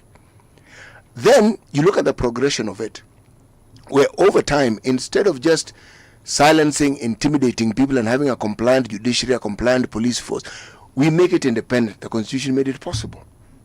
But then you introduce something else, labeling it, and you then find that individuals prepare a certain path that makes it possible for them to do what they do. The moment somebody is labeled a terrorist,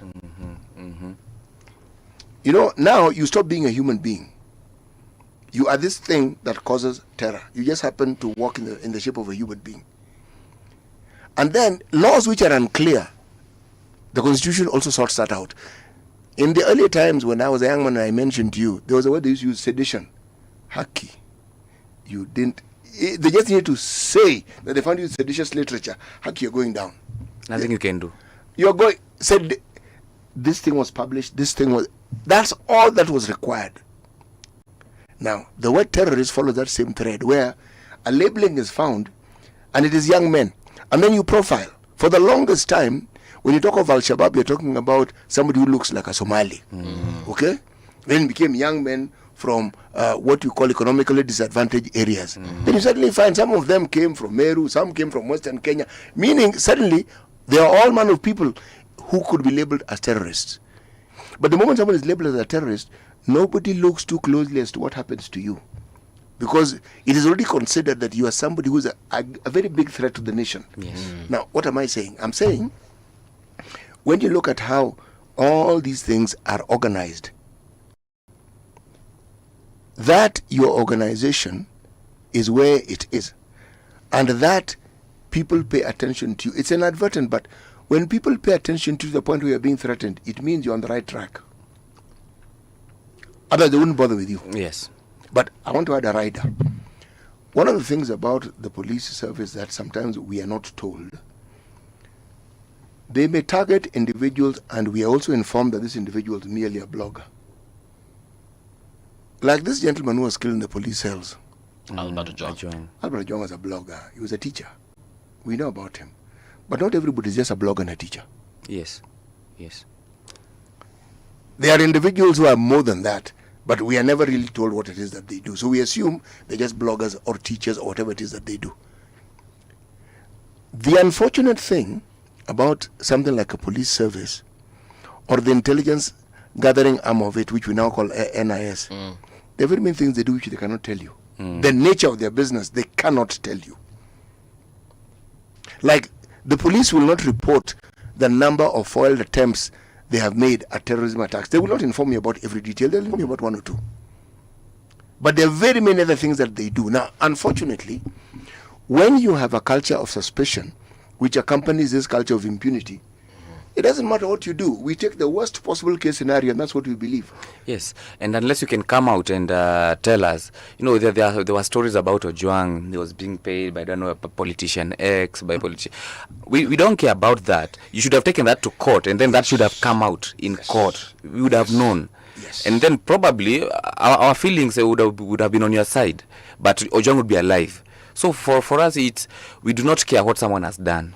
But then you cannot just execute people. You cannot just disappear people. No, you can't. To come and then justify that, you know, you guys did not even know that this guy was receiving money from this guy. These guys were conducting illegal business.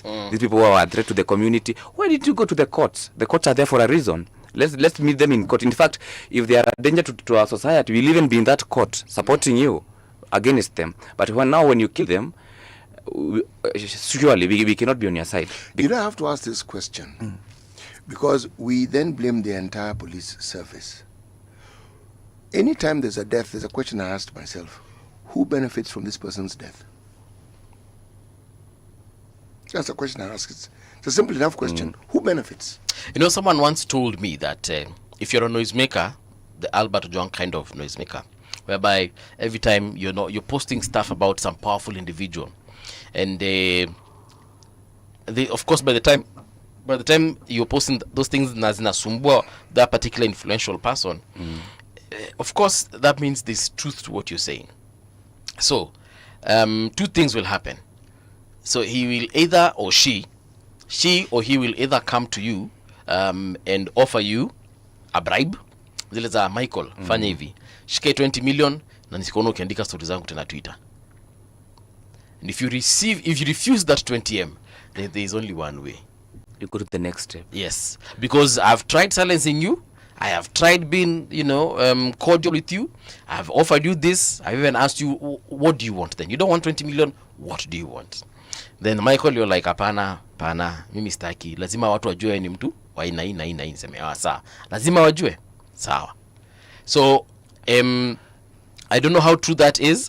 I think there's truth to it, because there's no way to organize kuwa mtu, and especially disappearing someone or killing someone. There are resources put into it. No one would put resources into something they're not benefiting from. Even yourself, kifungua biashara, you put money because at the end of the day I'll get this from this business. So that is true. There's someone benefiting, and for us is yes, justice should happen, and the way that justice will happen is for that person that was to benefit from your death, or that has benefited from your death, to be held accountable. But then, you see, these are people who are also very influential, especially when it comes to these cases of disappearances, killings. Because even sometimes when you look at a case, you hear from people. There are stories we get to hear from the people on the ground. And when you listen to them, there are stories that you cannot verify, of course. But when you listen to them, those people have no reason to lie to you. And the things they tell you, you realize that this was a very big operation. You think twice. Yes, it was a big operation. Someone has been supporting it, and someone really wanted this person gone. Pesa imemwagwa. Kwa watu wengi tena sana. Actually, with this Albert Ojwang story, there is another conspiracy. Again, I'll call it conspiracy because there's no way of verifying it. So the story again around Albert's death is that, and I'll go back to the question that CT has asked: who was to benefit from his death? Now, there's some succession politics going on as far as the police industry is concerned, the police service is concerned. And if I think if CT is to retire and one of us is to succeed him, and I want it to be me, I'll find a way to make sure that you don't get to that particular position. You'll get me. So what will I do? Wewe umeketi kwa ofisi yako, hata una story, hata ujui nini inafanyika, okay?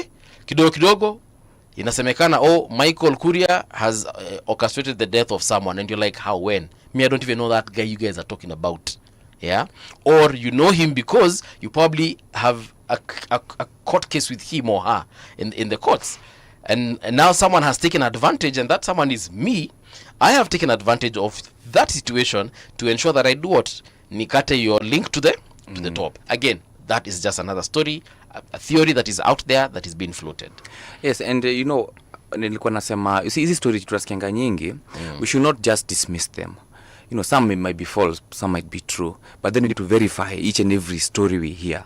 Because if we do not, that is how these people will get through the holes. And for us, we don't care who's framing, who has done what. We care that their life has been lost, and someone has to take responsibility for that life. But is that person is it going to be the right person to take the fall? For example, let's say Ojwang was killed because person X was trying to do that to person Y. Yeah. But person X initiated the death of Ojwang. Person X must be held accountable. We do not care about your intentions. Yeah. All we care is about justice. The same thing I was saying. We are talking about compensating these people. We are telling them so that they can calm down. And I really hope this compensation that is going to happen. Because up to now, there are still people who have not been compensated for their lands since Mau Mau. And we're talking about compensation right now. And then compensation, how does it look like? If we just come and pay parents, I killed your child and I've paid you, and no one has been prosecuted, then that is giving the government license to kill and pay. That's blood money. How much is the life of a person? How much exactly? Because I'd like to know, for instance, Albert, the family deserved compensation, but how much do we quantify the life of Albert? Are we going to say that tutasomesha mtoto wake mpaka university, tutafutia bibi yake kazi ndiye hata yaweze kufeed familia yake? Haya, wazazi wa Albert, baba yake alisema Albert was literally the only child. Actually, we have precedents. Yeah. In the Moi era, there were very many people who were jailed for political activities, and many were compensated. They were actually paid, they even received money. I know of somebody who was a year behind me in college who was jailed and he received money. I know one. I have heard of other people who received money. Yeah. So it isn't as though people who were wrongfully jailed suffered under those systems. It's not as though they have not been paid. But these are people who went to court. Now, if the government comes up with a scheme where they want to pay, it raises, well, in a sense, you say you've acknowledged that there's a problem that needs to be solved. We understand that. But it raises more questions. And why I'm saying it raises more questions is this. If you look at the complaint that the judiciary has, is that it's underfunded. When we had the promulgation and the actualization of the Constitution in 2013, William Tunga's reign was extremely well funded. That was in the Kibaki era. It was very well funded. That's why there were very many things that happened in the judiciary. More people were employed, more judges were employed, they expanded the judicial service, they put up systems, they put up buildings. The judiciary and the services extended to every part of the country. So if you were in Mandera, you did not need to come to Meru. You had a high court there. What am I trying to say? If you look at IPOA, which is supposed to actually superintend the police services activities, the one thing they complain about, they're underfunded. So there are those who would argue, if you're given towards conspiracy and the theories that come along with it, that this is how the government frustrates real efforts. But I like to look at things this way. We actually have IPOA. It exists. That is a good thing. In the absence of IPOA, there are things we've heard about the police service and action that has been taken that we would never know. Yes. The independence of the judiciary, it is fought. That is also a good thing. It means the independence threatens some people. Yes. And you will find that the individuals in the judiciary who have been known to be very independent-minded, acting against the interests of what you'd call state interests. In the absence of a supporting constitution that gives them that independence, we would not see these things. Bringing it home, the discussion that we are having right now would not be possible if we had, because the time when I was your age, Haki, you talk, and as you walk out, Actually, I think in the middle of the conversation, someone will knock. Somebody will knock and offer you a scholarship. In a hidden university. Yes. Yeah, I mean, it's a good thing we have these institutions, and SCT is saying the existence of the complaints in IPOA, wako underfunded, judiciary, tunakuwa frustrated, hamtupei pesa. I mean, it exists in the first place. That's a good thing.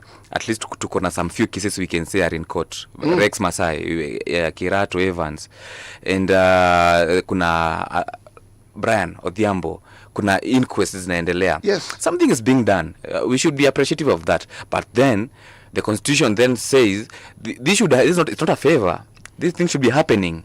Unaget. So yes, at one point we are happy. The institutions are there, but on the other side we are also discouraged by the fact that sometimes they are there and they are infiltrated by the dark government, government, the cabals, the deep state. Yeah. What they are making sure it doesn't work as it's supposed to do, and that is what we should be fighting for.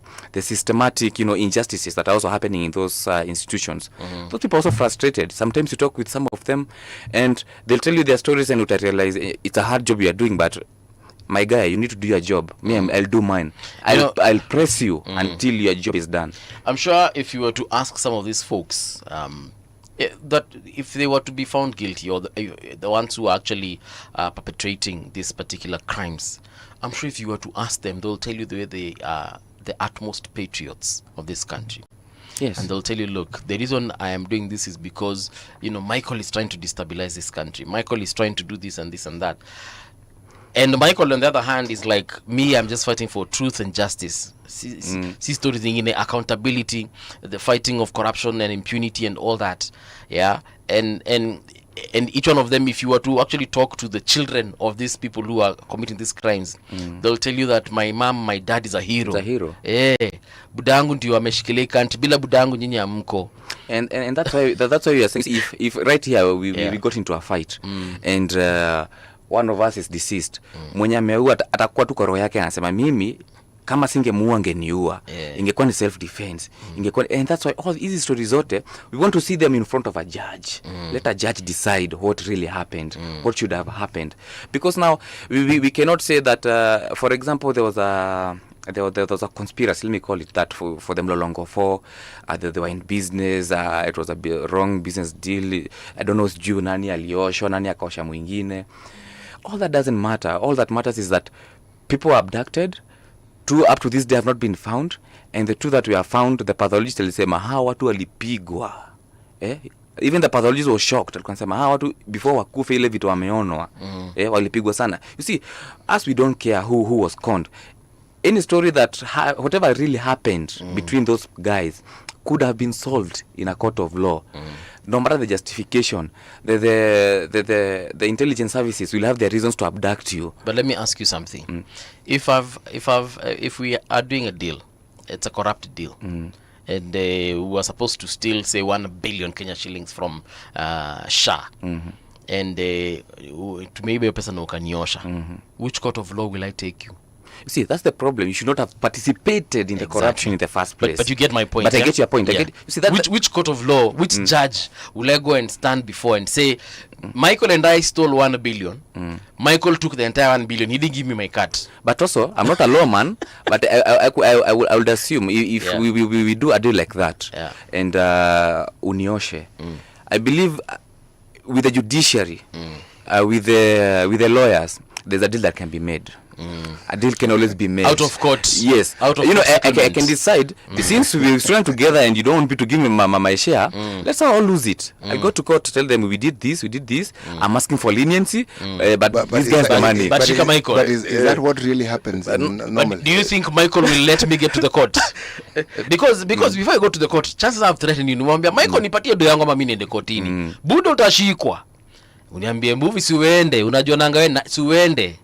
That's why integrity should be there in the first place. You're right, and one wishes that was the case, but you are already acting outside the law. Yes. Yeah, both of you. What you've done is already illegal. Yes.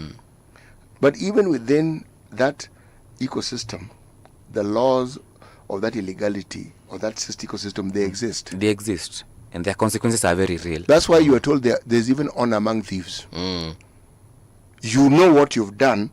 It is unwritten, but it is understood that when this has been done, this is what you do.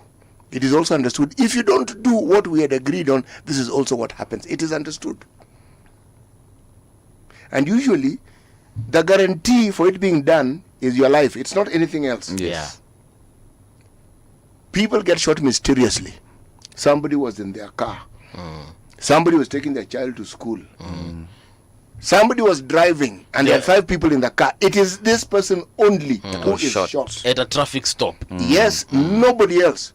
And they're shot, not at they were taken to hospital and died at the hospital, you are dead right there. So you first of all ask, what sort of expertise that these people have? Some even shoot you in a moving car. This country is full of many, many such stories, of things that you're not certain about. Now, you look at the judicial system, and we have this tendency of comparing it with where we borrowed this thing from America. And they say the freedoms that they have. All men are created equal under God. You talk about the Declaration of Independence 1776 and everything that followed. These are people who are now declaring independence against the mother British. country. Yes, 13 colonies. 56 people came for this particular continental meeting. What happened also, and what is not stated clearly, all these people who wrote this, Thomas Jefferson and the like, one, they were landowners, they were slave owners, and they were people of means. So when they wrote all men were created equal under the eyes of God, do you think they included the slaves? They meant themselves. Men like them. Men like them. Okay? Now, what they wrote, remember the people were declaring independence. It must be understood. People talk about that first portion of it. But the second portion, which is not spoken of, also speaks of what you do when the constitution is not followed to the letter. The citizens then have the means and have the permission, according to the constitution, to take over power by force. Yes. And that's why in America they are allowed to own guns. And that is the reason why they were fighting. The fight for independence, that's what it was about. It was force. We want independence and we are going to fight you to get that independence. It's as simple as that. As we have independence. We already have it. That moment that they had us, we had it. And we have this constitution. And we have a need to have the people we elect to understand that they work for us. We are not their subjects. They're not feudal lords. And we are serfs working under their tutelage. No. We are the ones who have given them the job. That's our constitution. Is it possible for our citizenry to actually understand the power that the constitution gives them, and then the responsibility which goes with that power, part of which is the need to hold the leaders to account? Do we? No, not do we understand it, we do.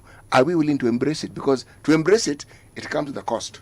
You know, when and that's why for now we have a program that we are working on, especially on civic education. When you walk outside there, you realize a lot of people seem informed, but a lot of people are very uninformed. People do not know what they can do. That's why today we have Duale in office speaking to us the way he wants, answering to akijibu maswali na nataka na pesa imepotea.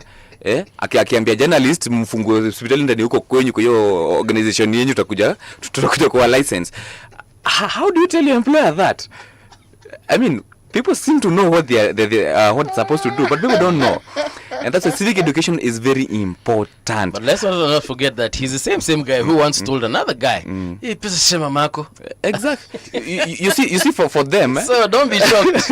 You see, for these guys, I think even for them, for the elected officials, I think we also need to teach them that they work for us. I think some of them genuinely do not know. They think they're the bosses. Mike, let me explain something to you. This is my view, and I tell my brother every morning, we're all villagers.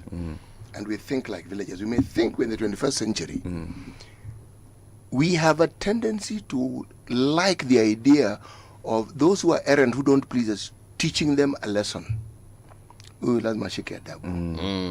when people are in power, the manifestation of the shika adabu is what leads to death. Yeah. Somebody says something you don't like, and you say, no, where. There are communities where walking with a punk and cutting somebody up is not really considered a big issue. It is called conflict resolution. Okay? Now, when I say we are villagers, look at the way each of us, given our backgrounds, what we think is a method of justice, what we use to correct wrong. Yes. And look at it in our language. You're in Takutandika. That now is conflict. Yes. You are actually declaring war to create peace. How is that going to happen? How are you going to create peace? Usinchezee mazemini kufanya mambo. Surely. Where? Wanasemanga amani huja kwa ncha ya upanga. I mean, so as I was saying, we really need to, but we're also happy that civic education seems to be, getting to a lot of people. Yeah. I think it's also with the new generation that is now starting to understand. This one I need to hear from you. So your generation don't threaten each other about how I'm going to give you a sound beating. Where? Don't joke with me. As you said, you're villagers. Generation X or Generation Z. It's just look at tofauti, but the message is the same. Why? Why do we think that whenever somebody displeases you, you must approach that issue with a threat of violence? Why? I think it's the gorilla in us. I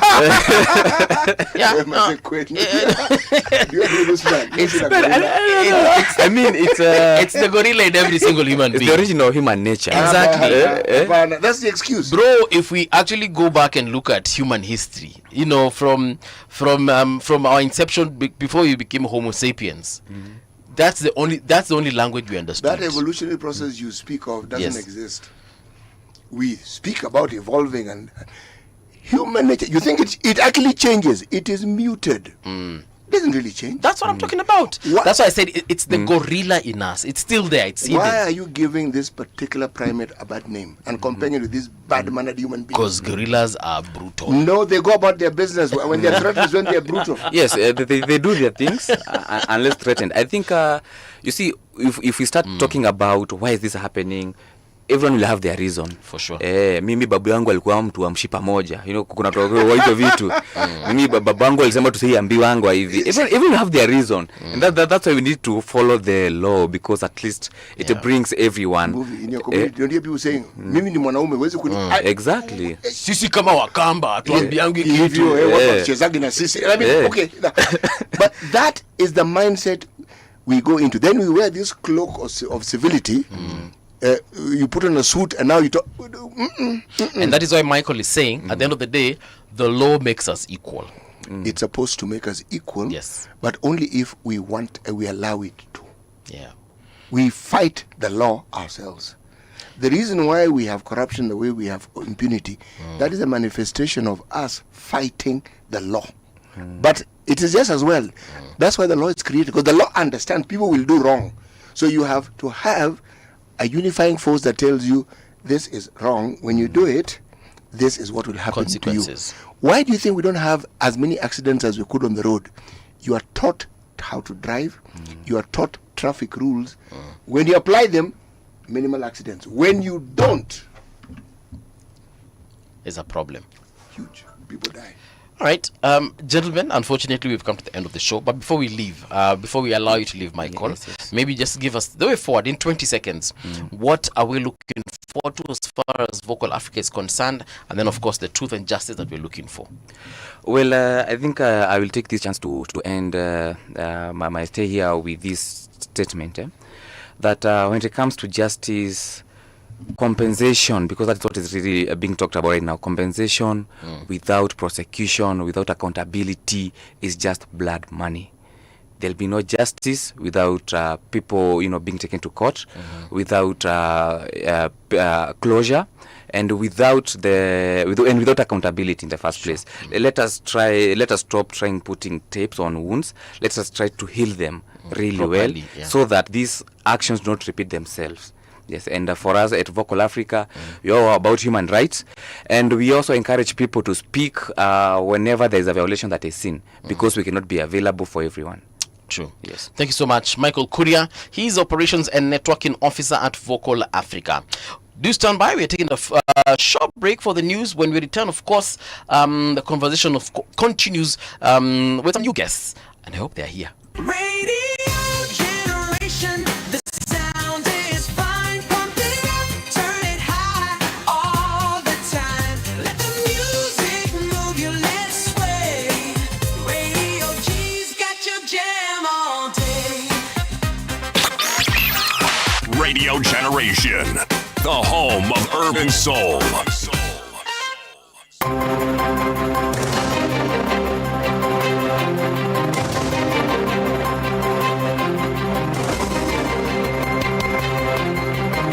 This is the Radio Generation News. Good morning, I'm Winnie Maganga. Clashes erupted between two rival groups in Mwisho, Lamu, Nakuru County over the weekend, leaving one person and several houses torched. The violence broke out Saturday night, sparking tension in the area as authorities impose a curfew. Locals said the unrest stemmed from long-standing disputes between two communities that flared into open confrontation. By Sunday morning, angry residents had barricaded the Nakuru-Narok Road at Mwisho Lamu Trading Center, disrupting transport as the situation remained tense. Lakini sisi hatuna shida na watu. Watu wenye wanakuja kusosea nini vita hapa ni watu kutoka wengine. Jana kuna watu wenye wamekuja na mapanga, sio watu wa TPC na sio watu wa Mwisho Lamu. Hatujui wametoka wapi. Na hawa ndio wanakuja kukosanisha watu. Sisi tulikuwa tunaomba amani, tuendelee biashara yetu kama kawaida. Bali wachochezi, tusikubali watu, akina mama nyinyi pia. Mambo ya kupiga manduru ovyo ovyo, kusema ati mambo utasikia hivi, kuita vijana kukuja kulete nini, kusanyana. Hiyo pia ni hatia hiyo. Kupiga nini? Nduru pia. The Kenya Union of Post-Primary Education Teachers is warning that schools may be forced to shut down at midterm due to delays in release of capitation funds. KUPPET officials, led by Chairman Omboko Milema, said many schools are already struggling financially as students prepare for national exams.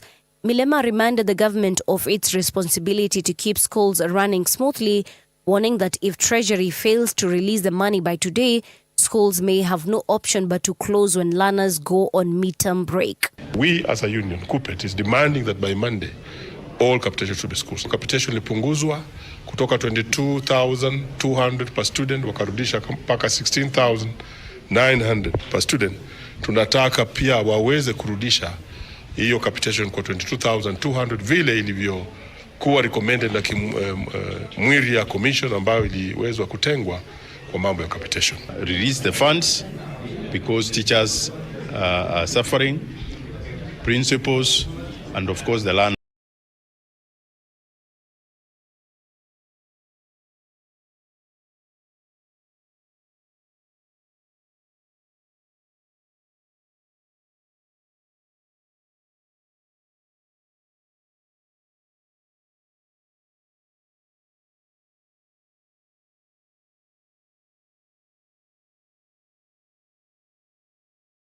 Flooding.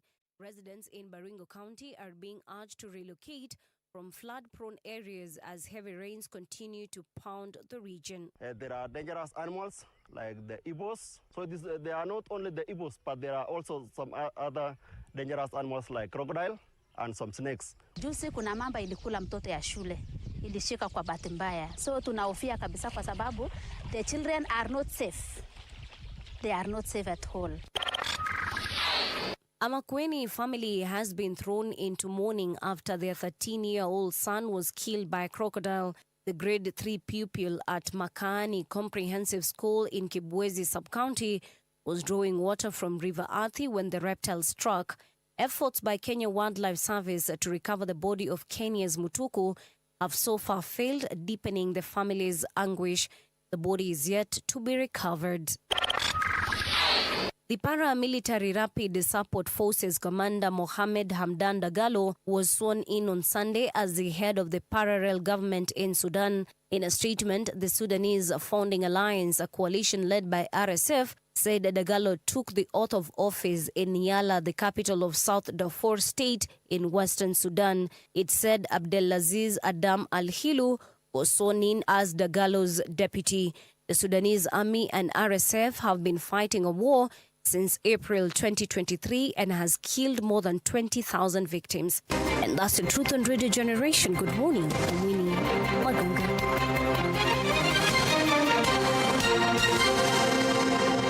The views and opinions expressed on this program are those of the guests and do not necessarily reflect the views of Radio Generation. Radio Generation assumes no responsibility or liability for the interviewee's views. This is Radio Generation.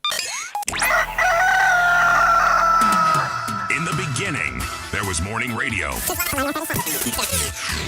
But now there is Radio Generation's The People's Breakfast, curious and bold, getting facts from the shadows. That's what it is. Now, as the city wakes and secrets stir, a bright new voice shines. The People's Breakfast, your morning, your voice, your journey.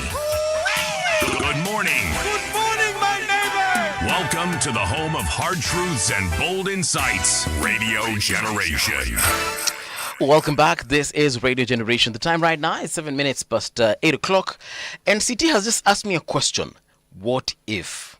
I believe that's a very critical question because nowadays, not everything is as it seems. For instance, this whole issue of Albert Ojwang, na mimi sitetei mtu, but I'd like to be the person who brings in that question because we know that there's a possibility.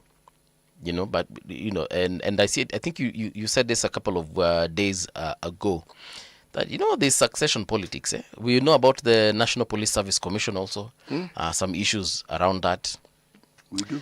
What if we need to connect so many dots? We have to connect these dots. To make sense of whatever is happening. But we have to continue doing this because we often respond to Information, yes. Yeah. But is it, the if question comes is it really sufficient information?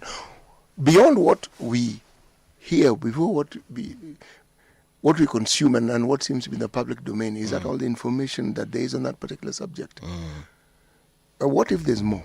Yeah. Because like when we talk about the deaths of these young people, and the executive is blamed directly, somebody has to be blamed, yes. But that's why I ask the question, who benefits? Yeah. I mean, I'm not for the idea of just blaming anyone. We need to blame the right person or persons. Yeah. That's why I asked the question. This has happened. Who would benefit from this? Because for it to happen, someone must have made a decision that certain action was going to be taken. And there was supposed to be an outcome. That outcome, presumably, will be beneficial to them. So who would benefit? You know, a while back, my father told me something that really made me think twice about even the way I just deal with people. Unaweza kasirika na mtu niwaambie mtu utaniona wewe. No, on a serious note. And then you say it in public and everyone hears Mbuvi ameambia CT atamuona. He'll give CT the gift of sight. Yes. As though CT wasn't saying before. Yes. And then, God forbid, something happens to CT over the weekend. Uko na shida. And maybe I had it was, nilikuwa nimekasirika nikikwambia maneno. It was the heat of the moment and you are angry. But I've said something. It was heard. Then someone takes advantage and says, "Oh, I have found my opening. It's now or never." Then something happens to CT, and then now on Monday I am in court, DCI amenishika, nimepelekwa Kiambu Road, I have to explain what happened to CT over the weekend. And I'm like, guys, what do you mean? I actually don't know. Yeah. So, perhaps what we are seeing even in the country nowadays, people being shot, people being killed, people being disappeared, and so on and so forth. Actually, we were saying at one point here with Patricia that, someone can just decide to disappear someone in the name of maandamano, or disappear someone in the name of, settle a score with someone, and then, leave it up to maandamano to take care of that explanation. So, you need to be very careful by the kwanza nowadays. Hata mkikosana na mtu, be very careful some of the words that you say. There was a minister in the Moi government called Habenga Okondo. Habenga Una? Okondo. Okondo. Was I born when he was a minister? In the 90s, ni kitambo kidogo. Okay, I was alive in the 90s. Yes, kitambo kidogo. Yeah. Now, he was known to have utterances. One of the people who was known to be a critic of the then President Moi was a bishop called Alexander Muga. Yeah. Now, Alexander Muga went to Busia on some visit. He was a critic of the president. He was a critic of president. Yeah. The Anglican Church, the Catholic Church, the Presbyterian Church, the mega churches, they were people who were not afraid to criticize the president, to say, sir, respectfully, this is wrong. Yeah. Alexander Muga was one of them, bishop of the Diocese of Eldoret. Okay. And Okondo made some threat. On the way to Eldoret, the bishop's vehicle had an accident. The bishop died. Okondo was blamed. Okondo had to resign. And that more or less marked the end of his political career. Mdomo. Mdomo changu. Mdomo. A lorry rammed into that vehicle. You should have read what people said. And you'd think, why would Okondo benefit from this man's death? How? He was already a minister. So if he died, what then would he become? The president? The president was going to leave that job. Okay. All I'm saying is, cause, consequence. You contextualizing things and ensuring that you give it a second thought, a second breath, and say, okay, this is what has happened. Let's look at what could have brought this about. But the problem with a loose tongue, they say loose tongues sink ships. Okay. Once you utter it, it's out. Ishatoka. And people will hold on to it. And then the thing about media, this field that we play in, does not forget. It's there for posterity. It will be brought up when you least want it. And now, that's when you witness the power of individuals. My Uber guy always regales me with interesting stories, because when they're waiting for fares, people to come in and waiting for someone to notify them when they want to use the service, they all have smartphones. That's how come they're able to do their business. Yeah. So they they have time to look at clips. And some of the clips that he looks at, historical. Somebody says something because they're in a political rally and you feel it is something you can say. In that context, people even cheer. You give it a year. Yes. When that thing is played, you wonder, what the hell was I saying? Because in that context, so many things that would have gone wrong after that will be blamed on you. Yes. Again, context. For instance, there's some people who've been saying, the president has had, has to have 2 terms no matter what. Come rain, come sunshine. There's even a woman rep who said, ikibidi tutaiba. Now, you see, they're already, in my opinion, they're already tainting the upcoming process that is supposed to be of campaigns and that is supposed to be of elections. Now, what happens if, for some strange reason, president happens to decide to contest for 2027 and he even happens to win? People will remember those things that were said by the woman rep. They'll remember the things that were said by the other MPs who said, the president has got 2 terms no matter what. Remember the previous hour we were talking about the historical influences and then the current manifestations of those historical influences. Right. There's something that in contemporary language you call sucking up. Yeah. Bootlicking. Yes. One of the things that is supposed to be a clear path to ascending to a higher position is if you demonstrate that by virtue of what you say, you're able to suck up properly. Your utterances give the impression that you are the sort of person who can be trusted to prove and to demonstrate your loyalty. Yes. Sycophancy is supposed to be a manifestation of loyalty. How that is a manifestation of loyalty is a completely different discussion. But people believe it. So people say really crazy things, and it didn't start now. Yeah. How do you think the phrase "Karani Baba na Mama" came into being? Sycophancy at play. Yeah. Everything that is uttered is supposed to give the person who's in leadership the understanding that this person who is speaking is their most loyal supporter. That is what it's all about. And then in that mean, people say some really outlandish things. And you wonder, when this thing is played, because it is all recorded nowadays, when it's played later on and you're sitting and thinking, what then will you say? How will you go about justifying and explaining what it is that you uttered then? When people say it is our turn to eat, a book was written about it by a lady called Michaela Wrong. Okay? You then have people who are in power talking about shareholding. Yeah. Why? There are things which even if people practice should never be spoken of. Because once you speak of it, you've made it official. And then somebody comes up on a stage and says, now we are the ones who are in power and it's our turn to eat. You're thinking, is something fundamentally wrong with you? There's a politician who attempted to take back his words. I believe it was Fred Gumo, when one time he said, ukiona wao, weka taya. No, that was not Gumo. Who was it? That was Ruben. That was Ndolo. Ruben Dolo. Oh, yeah. Yes. Thank you for that. So Ruben Dolo said, ukiona wao, weka taya. And I remember that person tried taking he tried reversing those words. Yani nilikuwa nasema ukiona wao mulika taya. Weka taya gari ende. Okay, we laughed about it. He did a good attempt at withdrawing his words. And I was like, but he had learned his lesson. In the heat of he never went back. In the heat of the moment, and now people get carried away.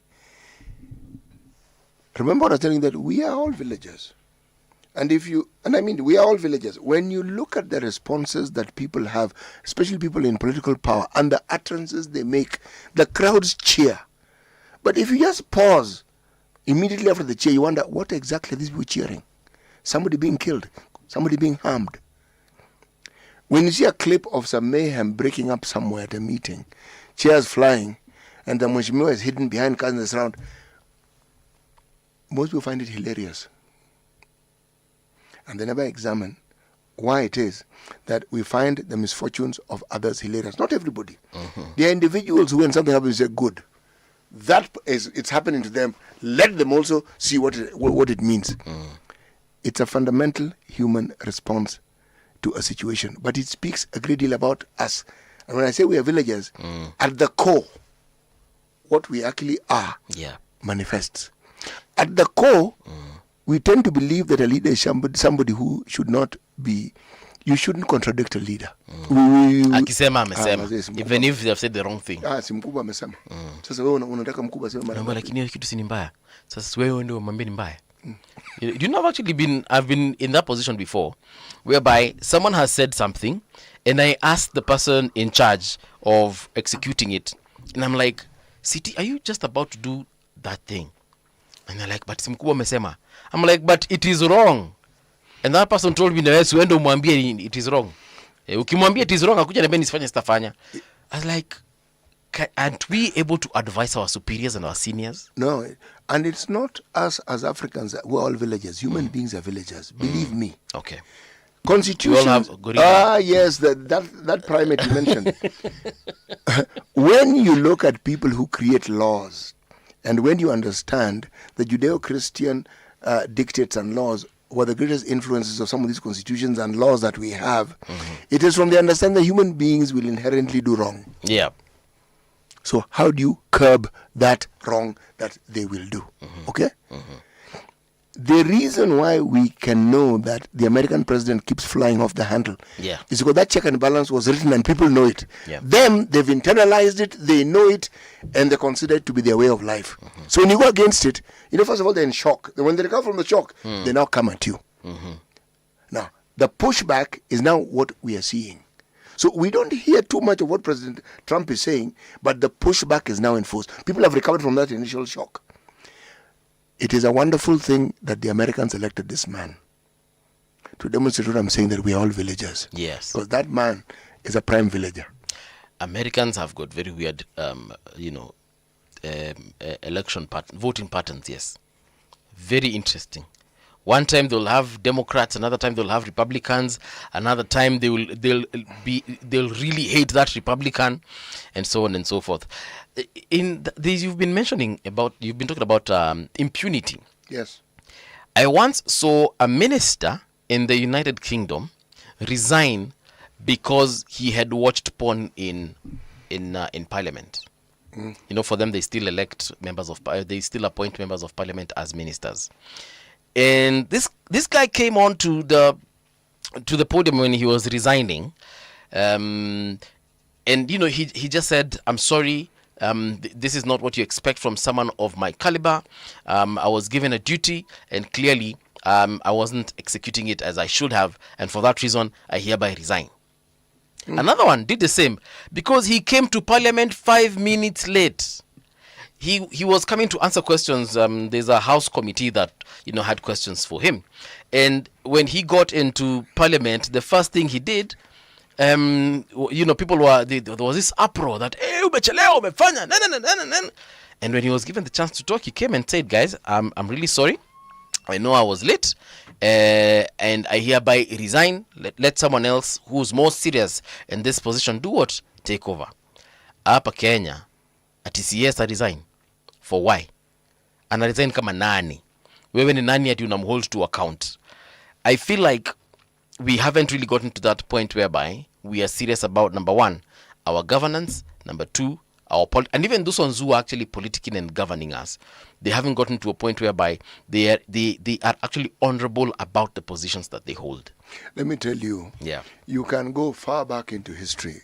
There are those who resigned because they had been named due to some impropriety. There was some young lady involved in something and something or they the other. did something in the office. Yes, and it's already was mentioned. There was a COVID restriction of movement, and apparently somebody was having a party, and people resigned because it is clearly stated what it is that you should or should not do when you're in a position of authority. Right. But the famous one, there's a guy called Lord Carrington.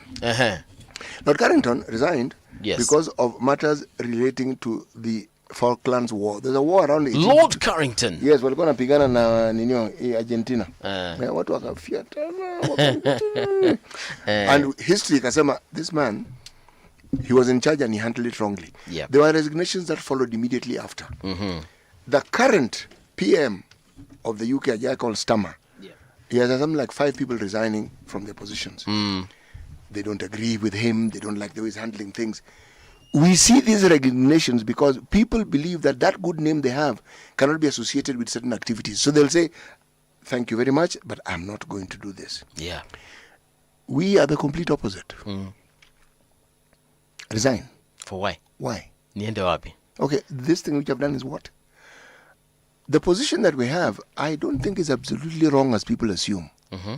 Because sometimes what you're hearing is an allegation. It hasn't been proven. By the time people are calling for resignation, they know themselves what they should have done and they know what they didn't do. So they say, so that this thing doesn't escalate further. It'll also mess up the party. I am withdrawing from this particular position. And then, of course, some things will also come to light that shouldn't. Actually, there are very many things that will come to light. So you leave ahead of time. Mapema. Yes, and you live with those things. And people also tend to leave you alone after that. Or mention a few things. Actually, just on the same point, because again, watch a lot of movies. So I see in some, and I think it's a reflection of what actually happens. It's a reflection of the truth, whereby you see the PM calling the minister in question to the office, and the PM tells this particular minister, Manze boss, fanya TV. Step down, okay? Because if this story continues, we are bound to discover things, or the public is bound to discover things they're not supposed to discover. So, for you'd rather even lie and say you're resigning for health reasons, or you're resigning because you want to focus on your family. Yeah, but you have got to resign, and they actually do it. Here in Kenya, I cannot remember even once. Let me just explain. There's a lady who was minister in charge of anti-terrorism in the UK. Called Tulip Siddiq. Most people don't know her.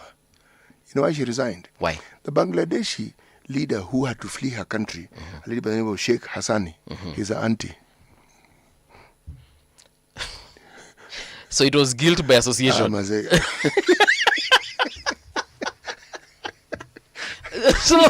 So you look at the situation and you're like, hey, auntie unachoma bana, I gotta go. Auntie amechoma, so now I have to go. Everything your auntie did lands on your head. I say, where? It's like, how dare you be related to such a despicable person? Yeah. You say, hey, guys. Imagine I'm going. It's all right. Yeah.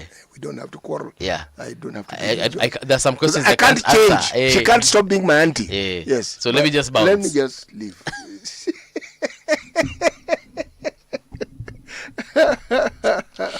But it just goes on to say that some of these folks huku Kenya, mama yako, baba yako, sister yako wamepatikana wameiba mashamba, wamebeba pesa na gunia. But you're there, you're saying everyone let them carry their cross.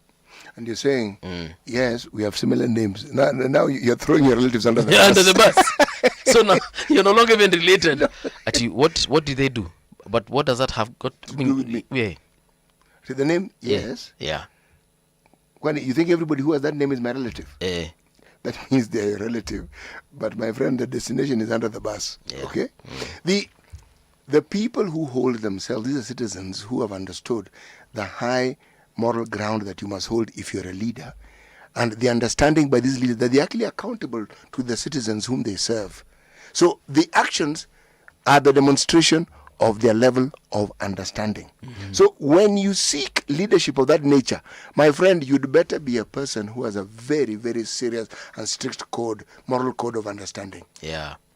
So the moment it touches on you, say, nope, we don't need to go this further. My name has been mentioned. I will step aside. Yeah. Step aside, sort that issue. But I'm done. You see now what they're doing to us.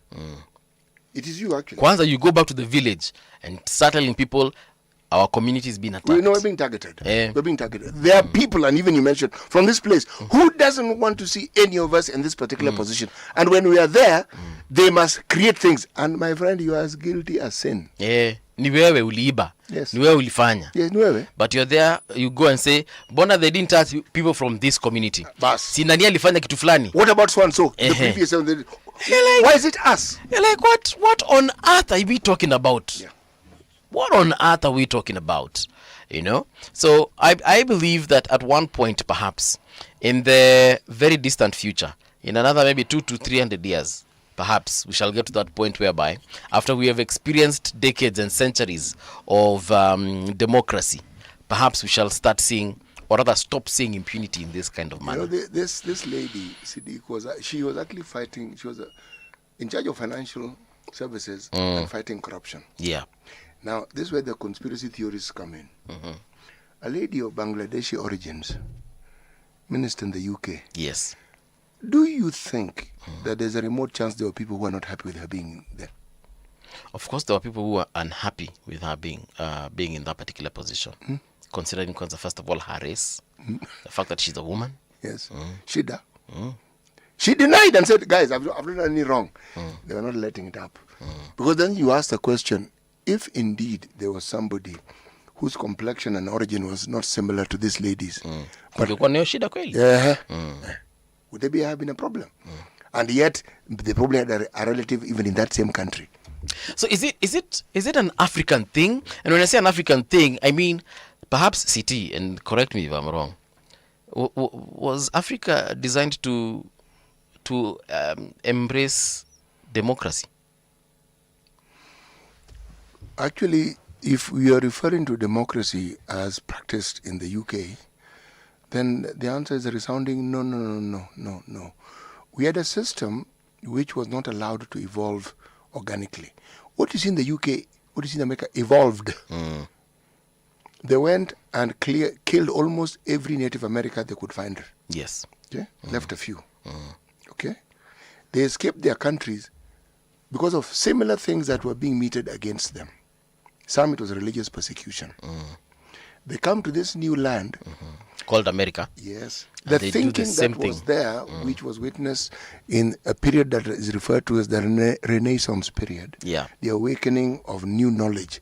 The understanding. This understanding made people understand you don't need to be a serf. You don't need to be very many things that people had accepted as being normal. You can be independent. Things like the Magna Carta. It was like the 2010 Constitution. People saying, you know something, King John, we know you're the king, but we are saying this is a charter that you need to sign because this is how we want to be ruled. That's now the lords of the feudal lords. Sasa, there was even a war that was fought over those things. There are people who supported. See, the Magna Carta was written like 4 times. Believe me, any good thing is written very many times.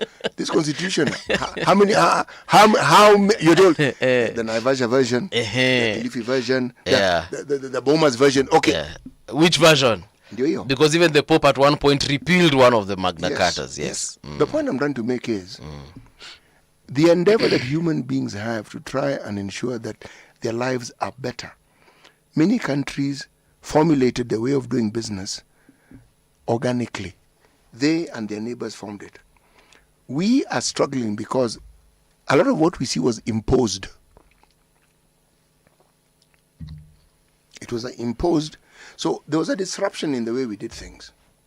Now that disruption is what lends itself to the confusion we have with the way we think as Africans, the way the colonialists thought and wanted us to think and conduct ourselves, and then instituting a certain class of Africans who at that point in time thought like the colonialists and would run our affairs in the same way that the colonialists ran our affairs. Yes. In the previous hour, we were talking about a police system. The police system that we inherited was a colonial police system. It hasn't actually gone away. Not really. You cannot say that we are in a modern dispensation where the police system has been modernized. The modernization is not calling it a police service.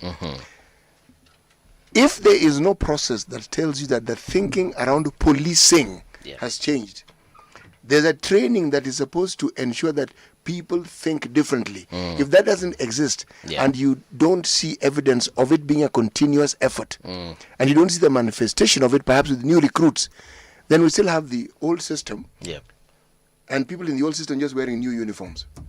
That's what you see. And that's the problem we are currently facing right now. Yes. And then when you couple it with the understanding of the African concept of leadership. Leadership exists not to be opposed, to be obeyed. Then you have a constitution that tells you, hapana kitu kama hiyo. Is that a philosophical perspective? Believe me, it is a human perspective. But since we're talking about Africa, I'm contextualizing our continent and Kenya. People believe intrinsically that anyone in leadership should not be opposed. In fact, people get upset with you when you say that Akile isn't right. Hey, unapinga mkubwa. And the problem, Kubwa is a painted idiot. And yet, you are not supposed to. It is a painted idiot. Yes. Allow me to introduce our guest in the studio. Perhaps he has a different opinion as far as that statement is concerned.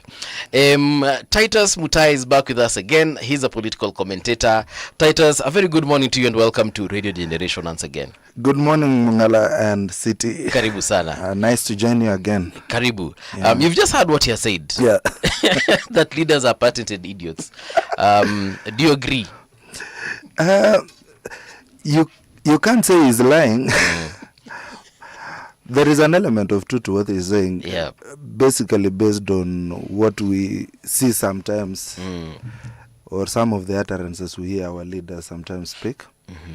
So I wouldn't use his descriptive words, but I would definitely agree to a particular extent. Yeah. There are those. Yeah, but that's a very interesting way of describing. Yeah, I mean, how and why he decided on that one, yeah, to but anyway, let's talk about why 2027 will be different. In your opinion, is 2027 going to be different? According to City Muga, from the conversations, I'm just picking up, a lot of conversations that we've had here, and try and just give it a particular direction. Yeah. He feels like the Gen Zs are an untested lot. The young population, especially the one that was very active between July last year and August this year. So what are we saying in terms of the direction 2027 is going to be as far as our elections are concerned? So I think 2027 is going to be a very interesting election for us as Kenyans, because for the very first time we will be going to an election with a very unpopular president and an equally very unpopular opposition. So you see that brings for, or that makes up for a very like everything that we are likely to see is something that we have not seen in the past. But wasn't Mwai Kibaki unpopular also towards his the end of his first term? I wouldn't say, okay, towards the end of 2007. But he was dealing with a very popular opposition. That's the difference. Okay. Like, whereas Kibaki was very unpopular when he went for his second term, he was dealing with a very popular opposition. And to his credit, he actually had done something to the economy that even when he didn't have the political gravitas to stand on, he kind of had the economic platform to resell his campaign. You remember there was Kibaki, Kazi Iendele, there was something that was the rallying call around that particular time. Yes. So that's why I'm saying in 2027 we are going to see a very different And then you also have to realize there is something that happened post-2020 across the globe. The young people have become very interested in political matters across the globe. If you see the US right now, university students are up in arms every day protesting Palestine, protesting all these rights and that kind of thing. Same thing in Europe, even France. France is consistently on demonstrations mode. Yeah. And even the UK. Yes. So there is something that has come up, and it's a new phenomenon that was actually activated post-2020. So the pandemic might have done something to the public psyche that you see people right now are very participatory.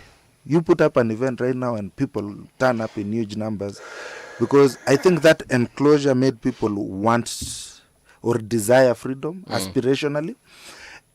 So we have an interesting lot coming up in 2022. But the mistake that we make about the Gen Z or the young people, especially in predicting their behavior politically, is that we think it's one monolithic group. Okay. They share very similar characteristics, but they are totally different interest groups. The only reason that we think it's one monolithic and homogeneous group is because in 2024 in Kenya specifically, yes, we experienced a phenomenon where all of them had one purpose, and then they came out to act.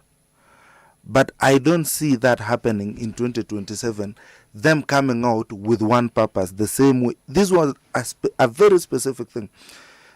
So that's the challenge with Gen Zs. And even if you look at the elections that have just happened in the US, despite all that activity with activism, the Gen Z vote was not as decisive as it had been predicted to be. So there is still something else to be discussed about. How do we harness that? Do they actually come out and participate, but their views or their opinions or how they make decisions disappear into the larger issues that come up during an election? Or they are actually still active as a matter of, they are still in the activism phase of their political activation. You understand? Usually there is, before somebody goes into full politics, they start from an activism background first, because there is something that is of concern to them, and then gradually progress that, or they come to realize that the best way of actually articulating their issues is actually if they took up a political stage. And that is what we saw even with the Gen Z protests. We had a lot of young people who were very quick to go on the streets because they have not been heard. But then they also realize that that is not sustainable. It's just enough to grab you the attention. You need to do something else going forward. But having said that, that's the Gen Z factor. That's not the only thing that will affect the 2027 elections. There is also there are other political actors in play that we would be naive to dismiss their relevance. Okay. So all we know, there is the active political class, the ruling political class that has been in power for centuries. They would still have their constituencies, and Tribas still has a role to play. In as much as the role it plays is limited this time, it still has a very huge role to play.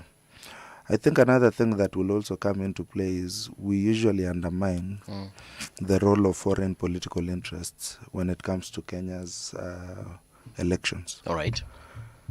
People still don't understand the role that foreign political interests, and you can talk about China, you can talk about the West and all these other powerful forces out there, but they usually have a very huge role to play. How will China, for instance, influence my voting pattern come 2027?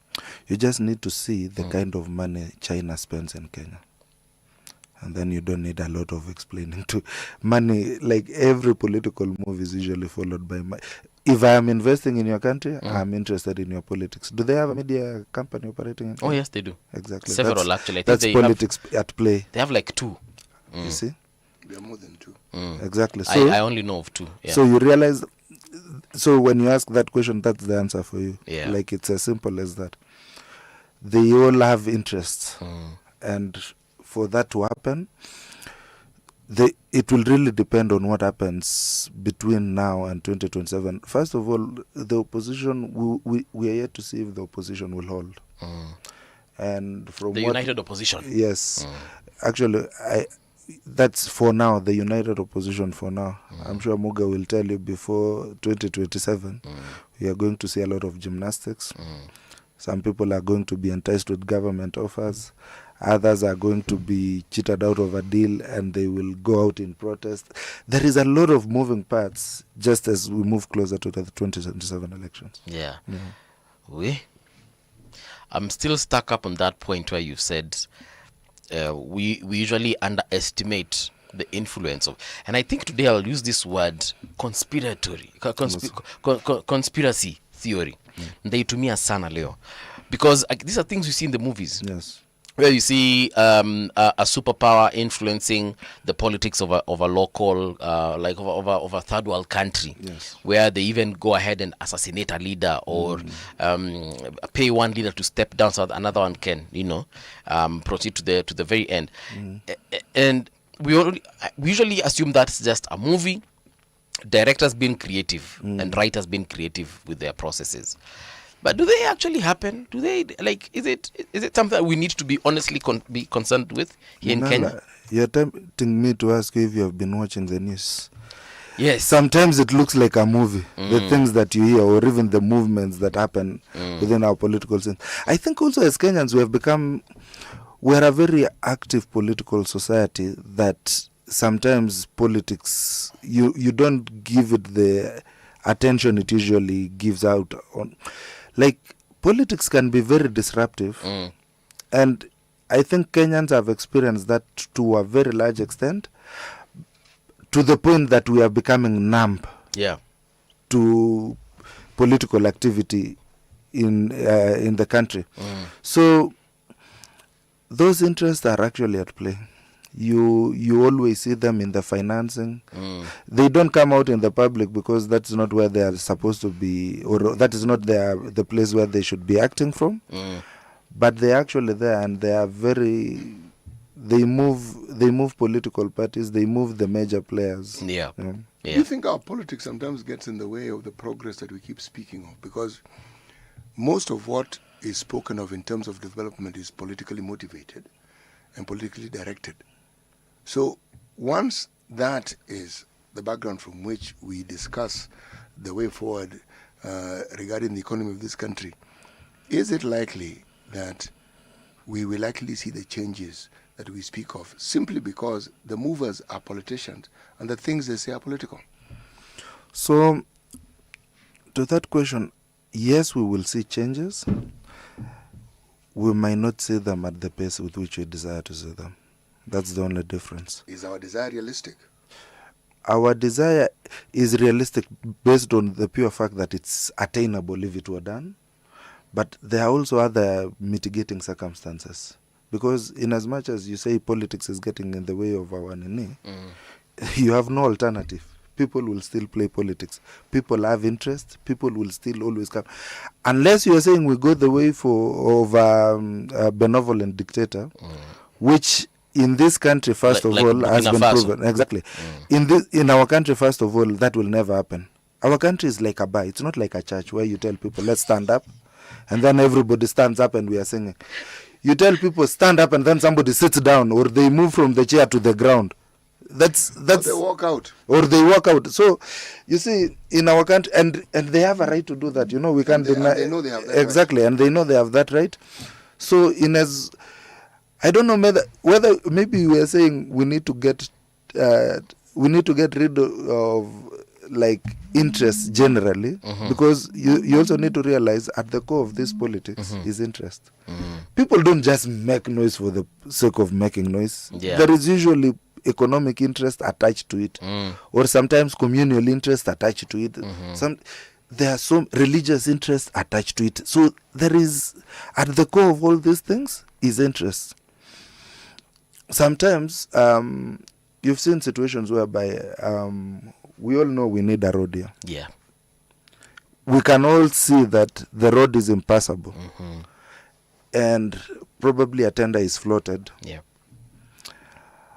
But because somebody feels, or you see, if we were really concerned about fixing the road, then the person in charge should just fix the road, no questions asked. Yeah.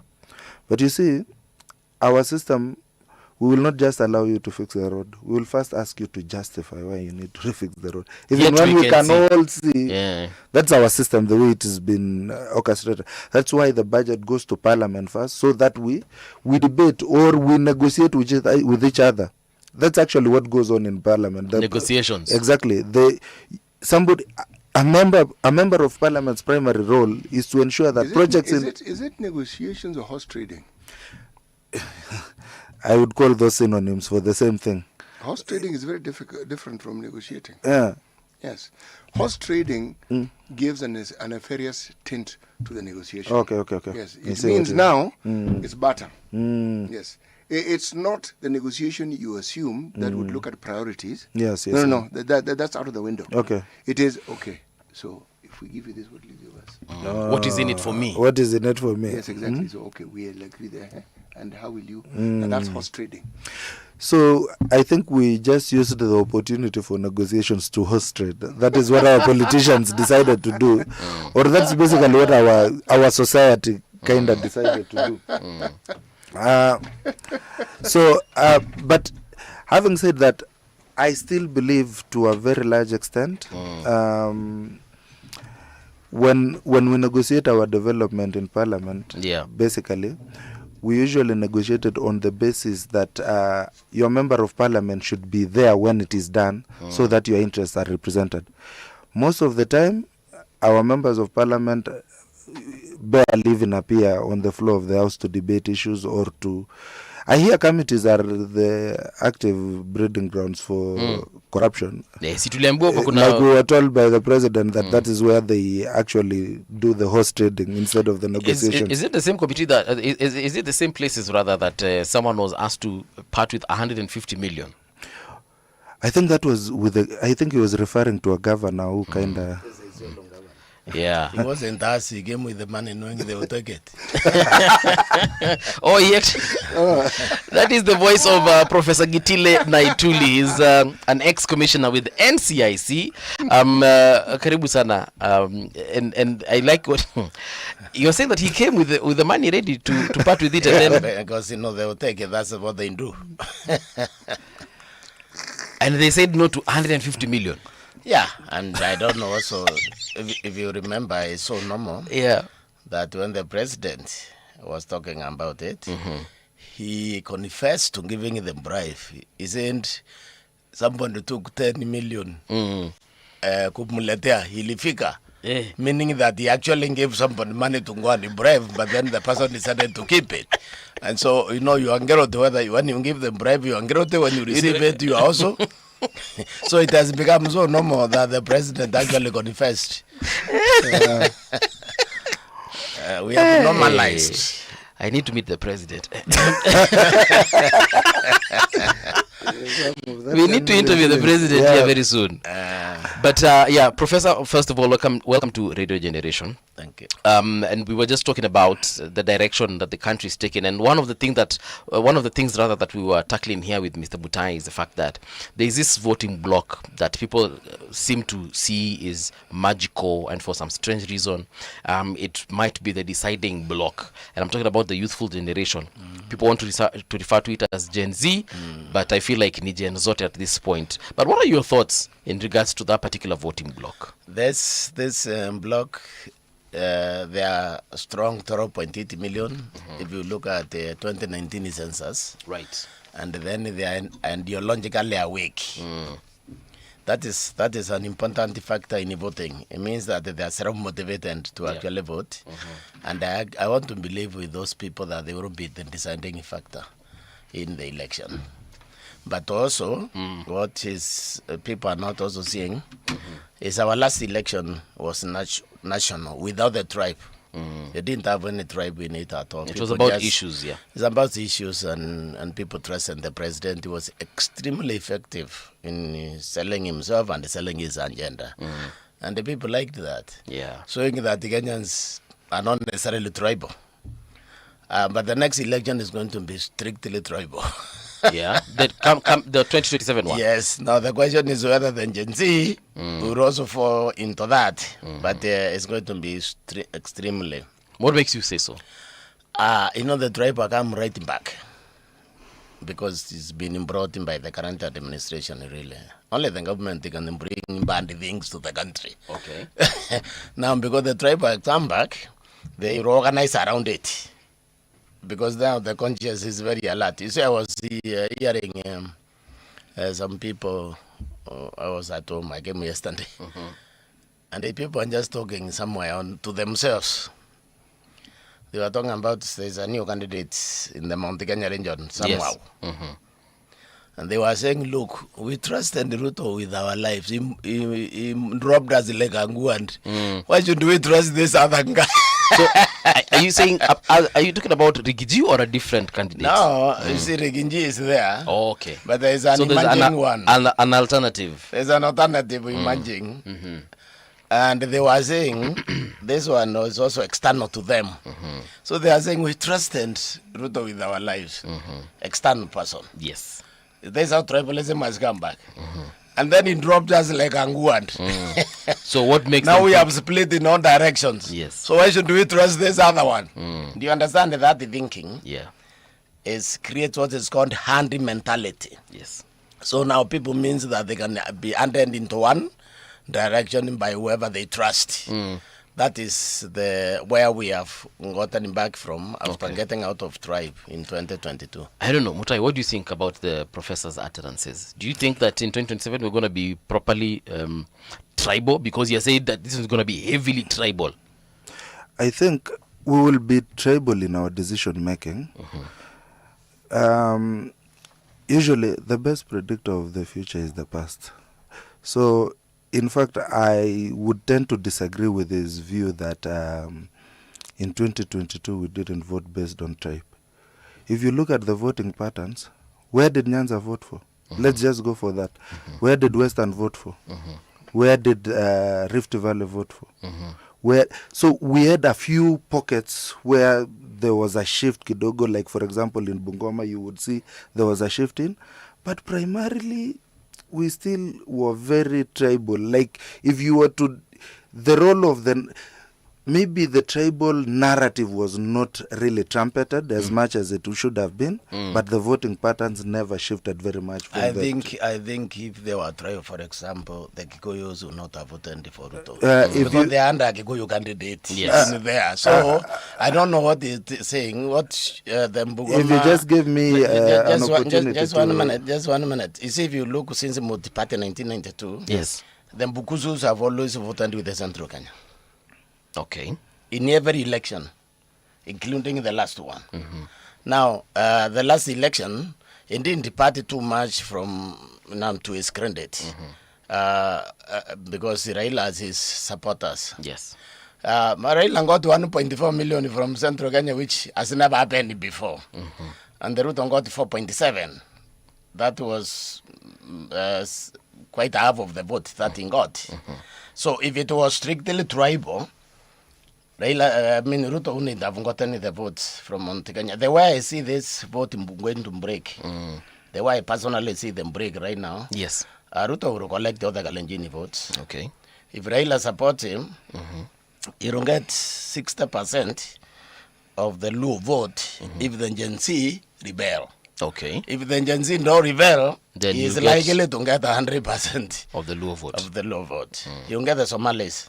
Because the Somalis always support the government of the day. That will be the end of the Ruto vote if we vote tribal.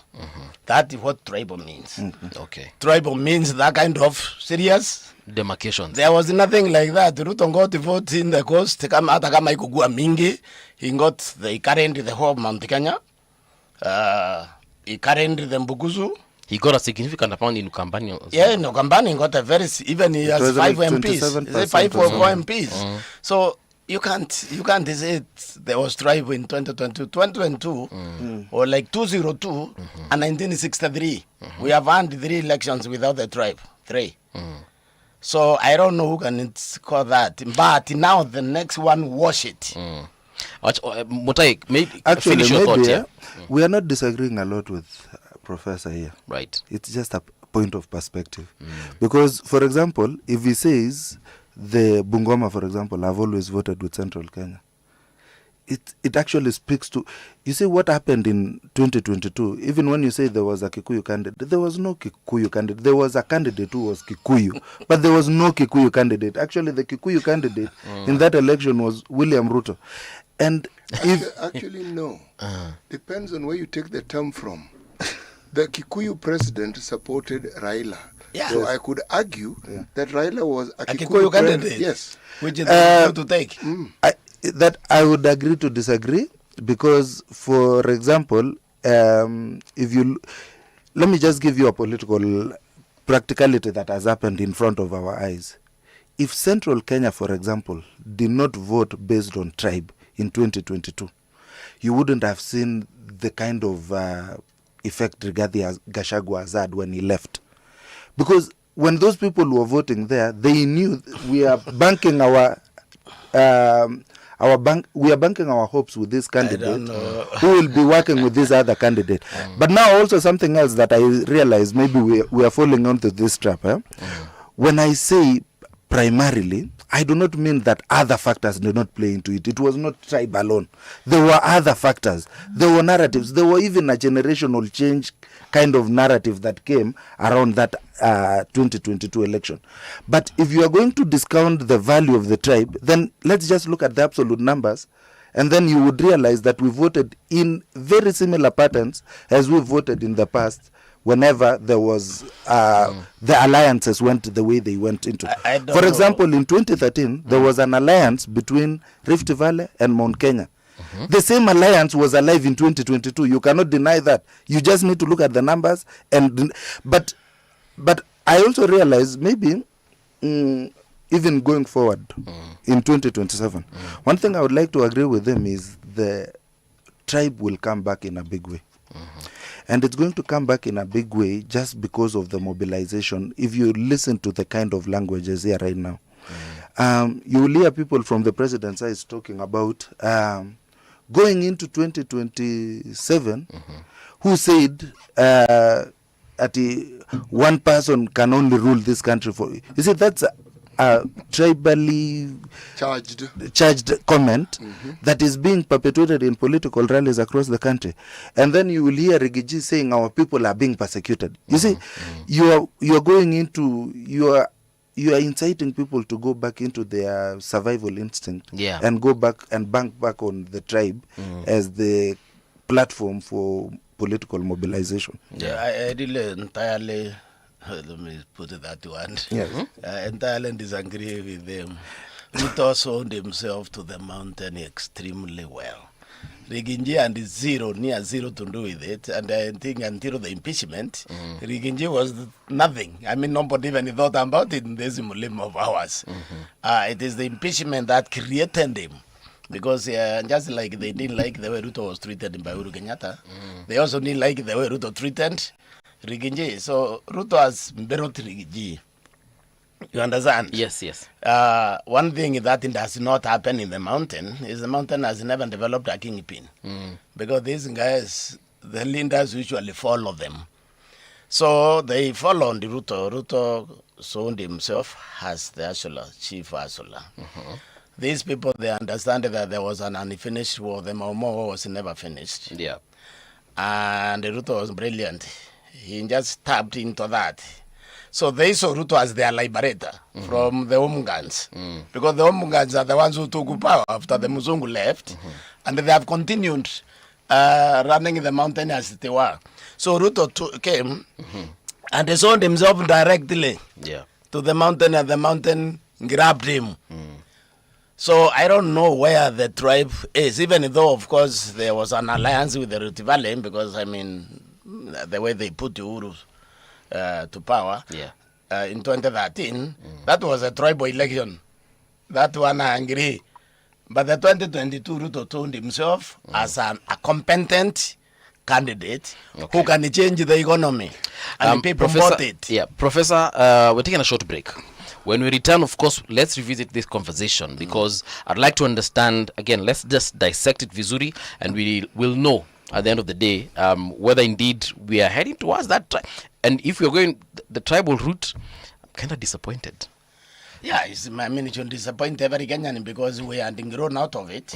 But, all right. Yeah. All right. So don't go too far. We'll be right back. Radio generation, the sound is fine. Pump it up, turn it high all the time. Let the music move you, let's sway. Radio G's got your jam all day. Radio Generation, the home of urban soul.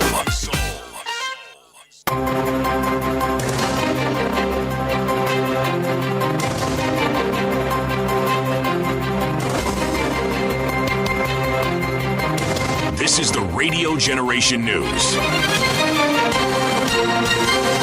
Good morning, I'm Winnie Maganga. Hundreds of people are feared dead after magnitude 6.0 earthquake struck eastern Afghanistan, with the toll expected to grow as information trickles in from remote mountain villages. Early reports showed 30 dead in a single village, the health ministry said.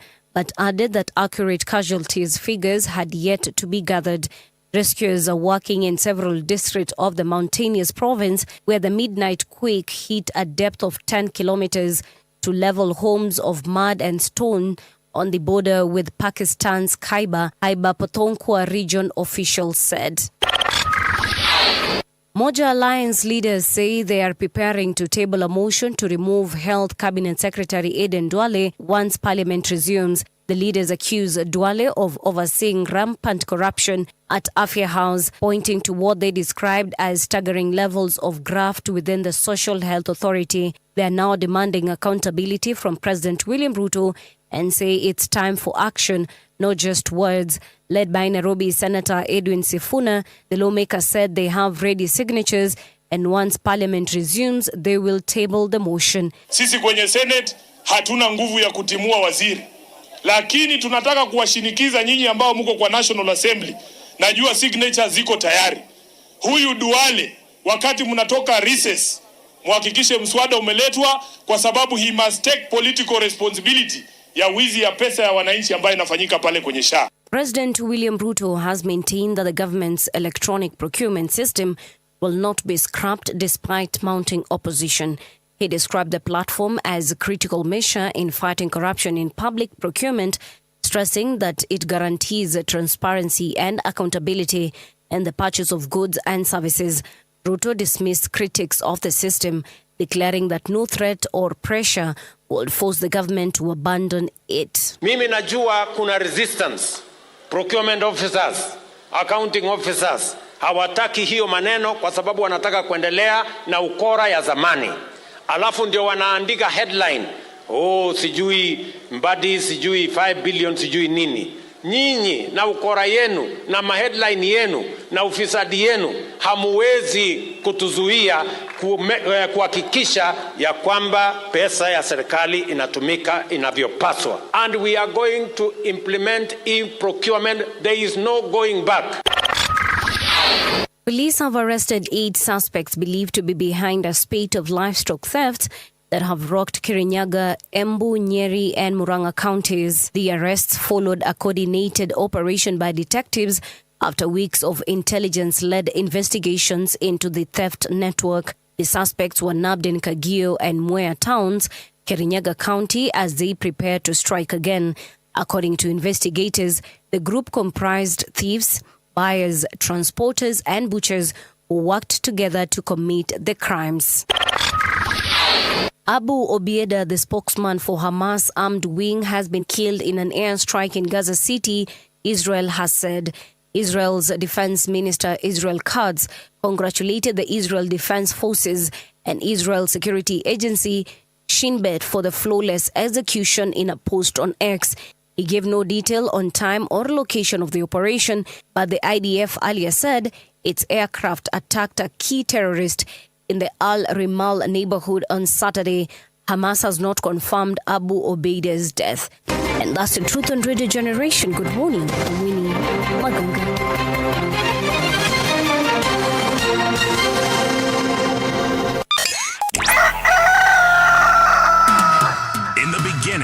There was morning radio.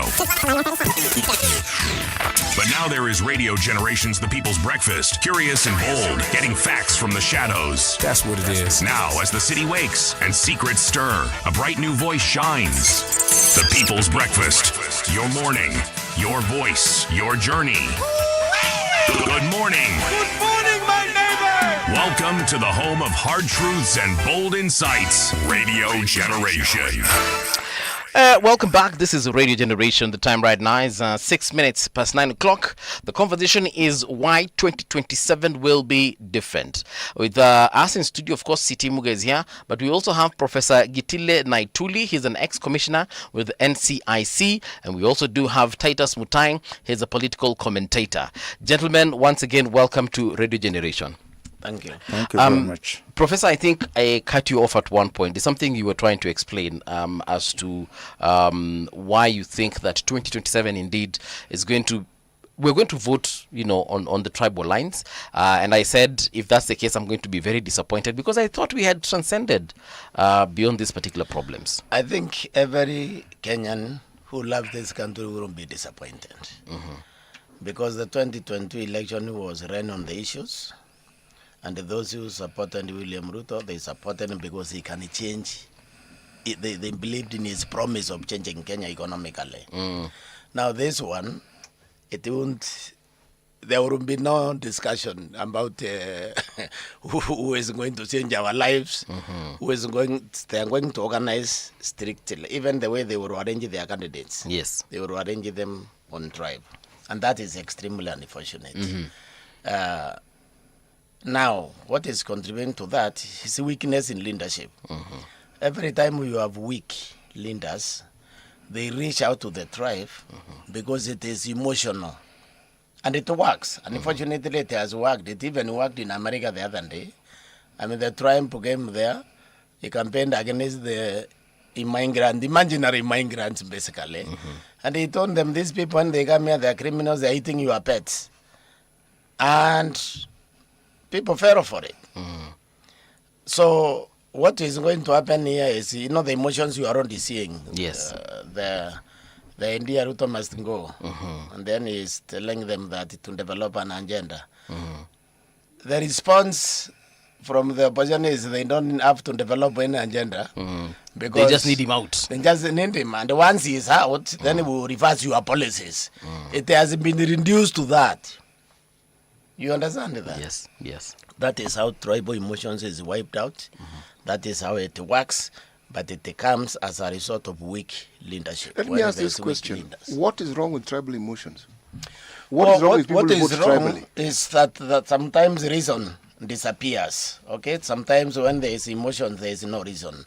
I want to give you an example. During that campaign, I went to Nyeri. Which campaign? The last campaign of 2022. Yes. I went to Nyeri and there was about 2,000 people, young people, mixed, Bodabonda and the others. And we were supposed to give some money after you speak, which is wrong, because I think there should be no money given in elections. Yeah. The moment I started explaining to them why they need to vote for Raila and not Ruto, they walked out. Even though they expected 1,000 shillings, they didn't even want it. They didn't even wait for that money. No, they were not interested. That's what emotion does. Emotion doesn't allow you to communicate your message when it has been keyed in. That is the danger. So you are blindly handed like sheep to this direction, and you don't go in that direction. Yeah. It's dangerous for the country. It's not good. And with the level of communication now, you could ruin the country in less than 2 days. CT, have you been answered? I have heard his perspective on the subject. You see, the political discussions very rarely talk about facts. We talk about perspectives. There are things that happened, and then we pronounce our understanding of it. See, my understanding of the tribal issue goes back to 2002. That's when, in my opinion, we had killed it. Exactly. It was dead. The expectation of the Kibaki government, and the reason why the Times magazine called us the most hopeful people on the planet, or optimistic, we had killed it. Yeah. The things that hadn't ever been foreseen happened. The Luos voted for a Kikuyu presidency. Yes. And they voted in large numbers. It had never been anticipated. It happened. So that fight that these Luos and these Kikuyus had, people said, good, we've laid this thing to rest now, let's move forward.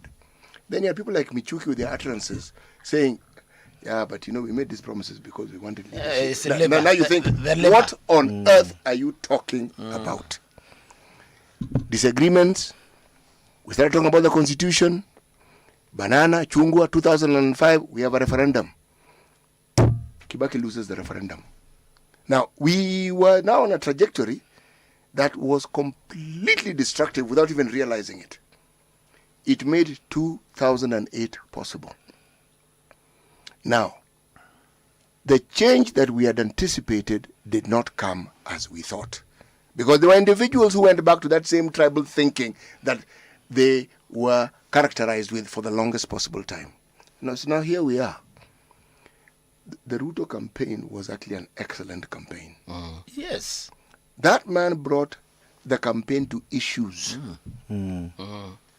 we have actually never seen such a campaign. Issues. It was unique. He signed charters. The social contract was documented. So, you know, this is, it's never happened. And it spoke of sincerity. So when the disappointment has been big, it's because the expectations were also big. They were not met, Actually, I think what I'm picking from the two of you You've is done very well what I'm on picking that from one. the two of you That's really is that you see, it boils down to the quality of the people who vie for leadership. Because you see, if I'm a candidate today and I decide that my platform will be the disruptive narratives that we talk about, the population has no choice but to consume what I'm giving them, unless other options, better options, basically come up in society. So it's basically a calling to the leadership to rise into this. But also something else to speak into is there is a behavioral psychology that happens. You see, we can talk with Professor here individually and he will give me very nuanced and reasoned arguments. Yeah. But for some reason, even with the level of education in Kenya having improved a little bit, you still see the kind of decisions that come when you look at it in terms of big numbers now, like big data. You will realize even the most egalitarian parts of our society, you would think the professors, or they still vote tribally, or they even still appeal to those tribal emotions. You know, the truth of the matter is, let me just finish, because let me tell you, you have a conversation with even a street politician, or this guy is from Bunge la Mwananchi, you'll actually realize this person has the capabilities to understand what is going on politically and make decisions rationally. But as soon as he's in a group of 10 other people, he cannot behave the same way. Why do you think that happens? I think. I guess. Why do you think? Can I come in here very quickly? Yes. In this country, the most tribal people are the educated fellows. Exact. Thank you. Okay. Now, if you know the ordinary Kenyans, the ordinary Kenyans they don't have tribe in them. They were waiting for us to mobilize them into the tribe. Yes. Okay. Now, how do I know that? We did the research when I was in the NCIC to see whether we trust each other. Because as Kenyans. Yes, Kenyans. And what I found is by and large, we trust each other. When you are going to look for an apartment, if you didn't trust other Kenyans, first you want to know who lives there, which tribe lives there before. But what you do is you look for the space. When the space is available, you rent. Because every Kenyan is there, you don't mind who that Kenyan is. Yeah. In the universities, we're trying to check the pairing, because these students pair to survive, to pay rent. And it was 99% mix of every Kenyan. You find the students staying with the other one from wherever they come in Kenya. So what happens, the elite, in order to politically survive, when their political survive is threatened, then they mobilize their tribes. Their tribe, the innocent people now, these innocent Kenyans are mobilizing the tribe, suddenly. Okay, but the other ways, you go out there and you will see how nicely they are living together. They are living together as one people, these Kenyans.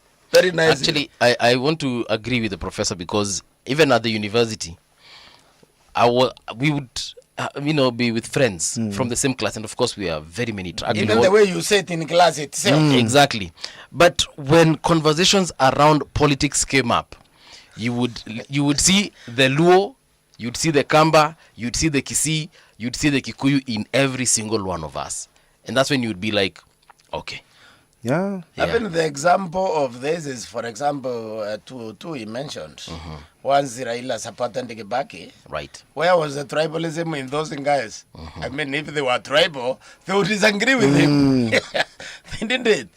Okay? Yeah. So, maybe in 2022, I mean, yes, 2022, maybe you can try to read tribal into that.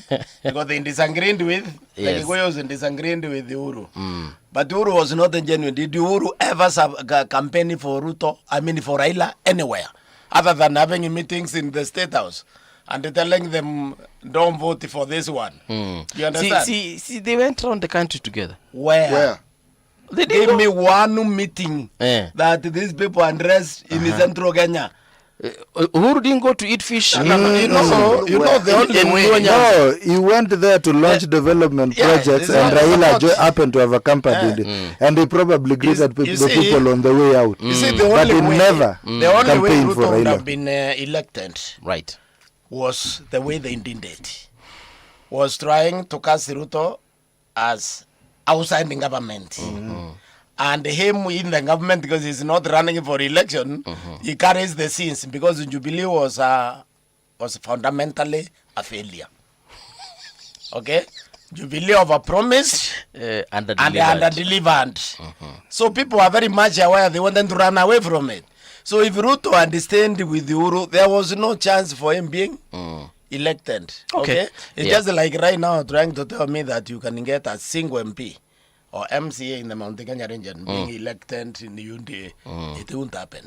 Professor, what are we saying about the Gen Zs? Are you trying to say that these people who've been shouting at the top of their voices that they are tribeless and partyless and fearless and I don't remember the other less they were saying, but especially on the matters of tribe, they have made it very clear that they are tribeless. These young people are tribalists, and I believe them. Okay. Because they have an ideology. They want a better Kenya for themselves and their children. You see, when you talk to them, they tell you, you people, that means my generation, you have destroyed our future. You are now busy destroying the future of our grandchildren. With that kind of thinking, they are going to want to have a government that works for the country. Okay. And therefore, I want to believe when they say they are tribalists, I want to believe they are tribalists. Okay. But right now, what they need to do, if they want to rob themselves and they rob us for the remaining years which we have, is they need to find a party and then go into that party. And then they need to avoid being divided by us. We will try to divide them because we need to sustain ourselves. We need to be re-elected. So they will have to work to avoid being divided. They need to find a party. They can't, you see, only party can seek government. So they can't seek in government partyless. I think Professor was doing very well until he said they need to form a party. I didn't say they need to form a party. Or they need to join. Find one. Yeah. Whether forming or doing one. You see, Professor, you make one fundamental mistake assuming that these people are a monolith. They are not. Even amongst the Gen Zs themselves, there are different interest factions. Unless you are going to rule out, you see, we risk making this conversation an intellectual conversation not rooted in practical realities of how politics is practiced. You see, we can agree right now here and talk about the nice things. But the moment I am taken aside, and this, we've seen even with the young few leaders that came up with the Gen Z, as soon as somebody is called individually and you are, that is, now interest comes into play. Don't rule out the place of interest in this all and in as much as we have one collective interest of a good Kenya, that good Kenya is not the same for everybody. There are different political aspirations. There are some people who feel like, for example, I'll now, give you the time just now. there are people, for example, Professor, who feel like when you tell them, for example, we want a good Kenya.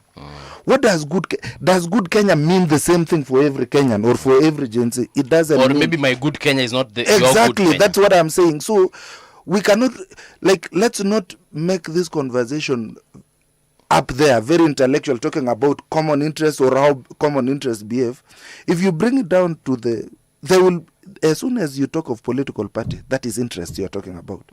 There will be people who I will want one seat over you.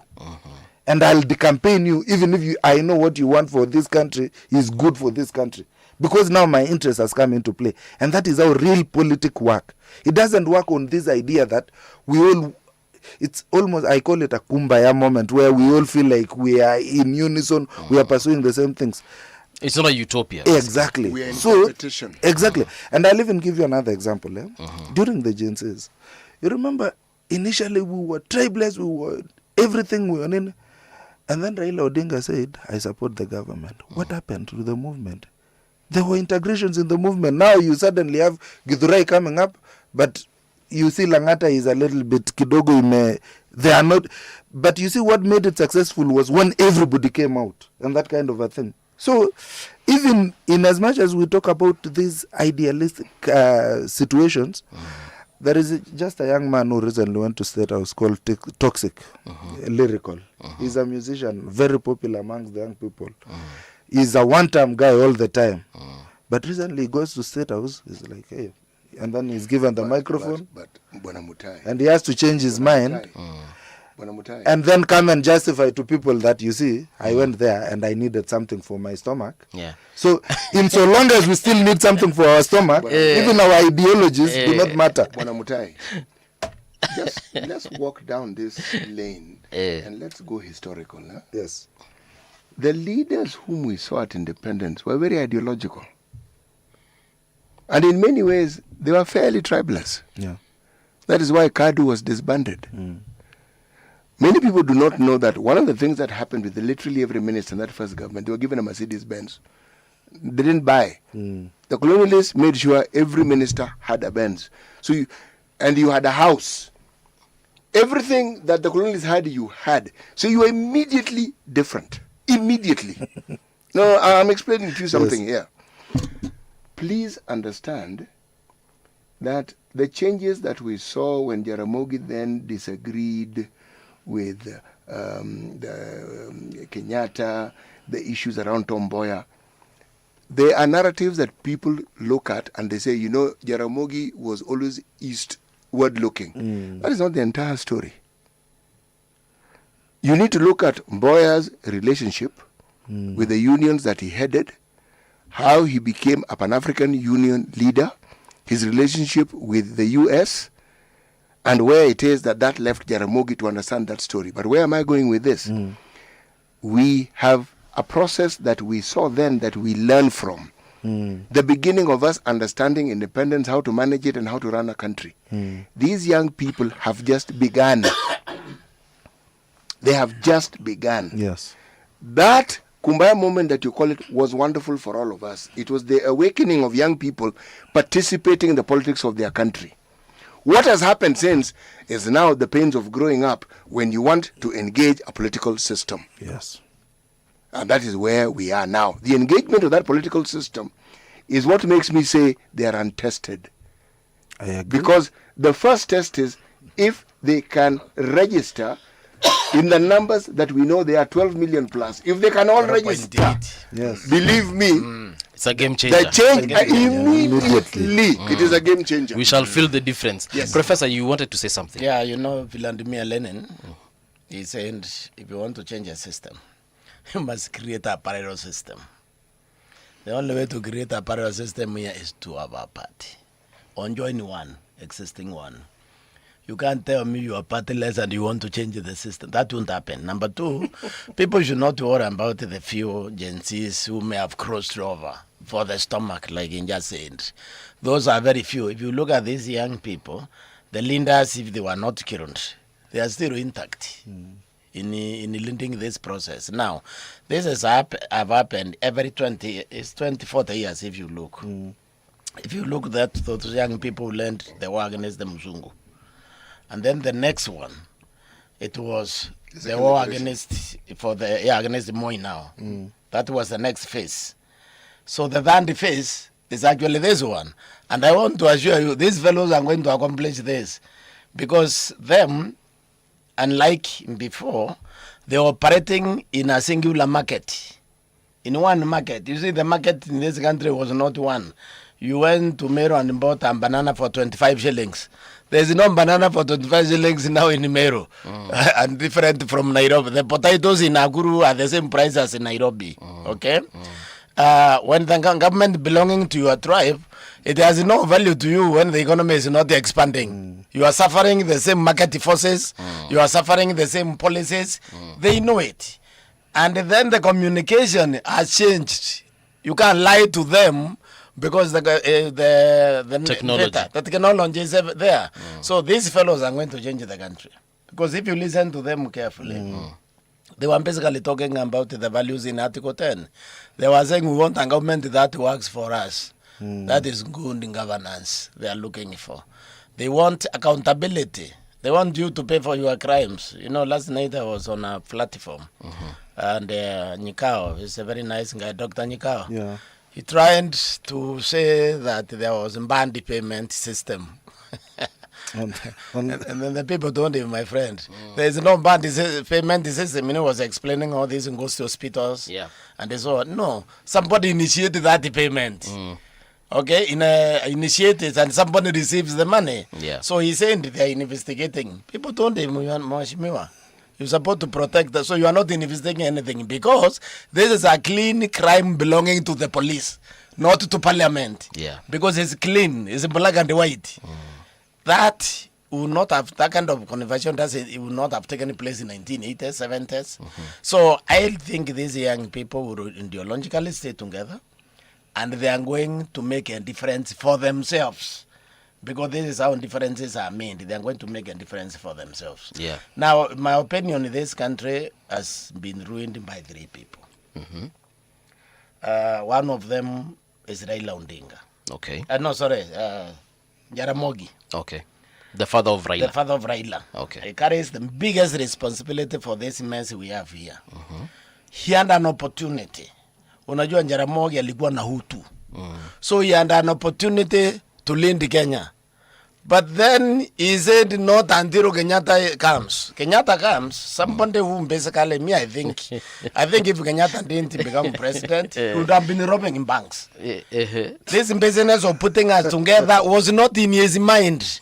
So he came and he started as now on this tribal trajectory.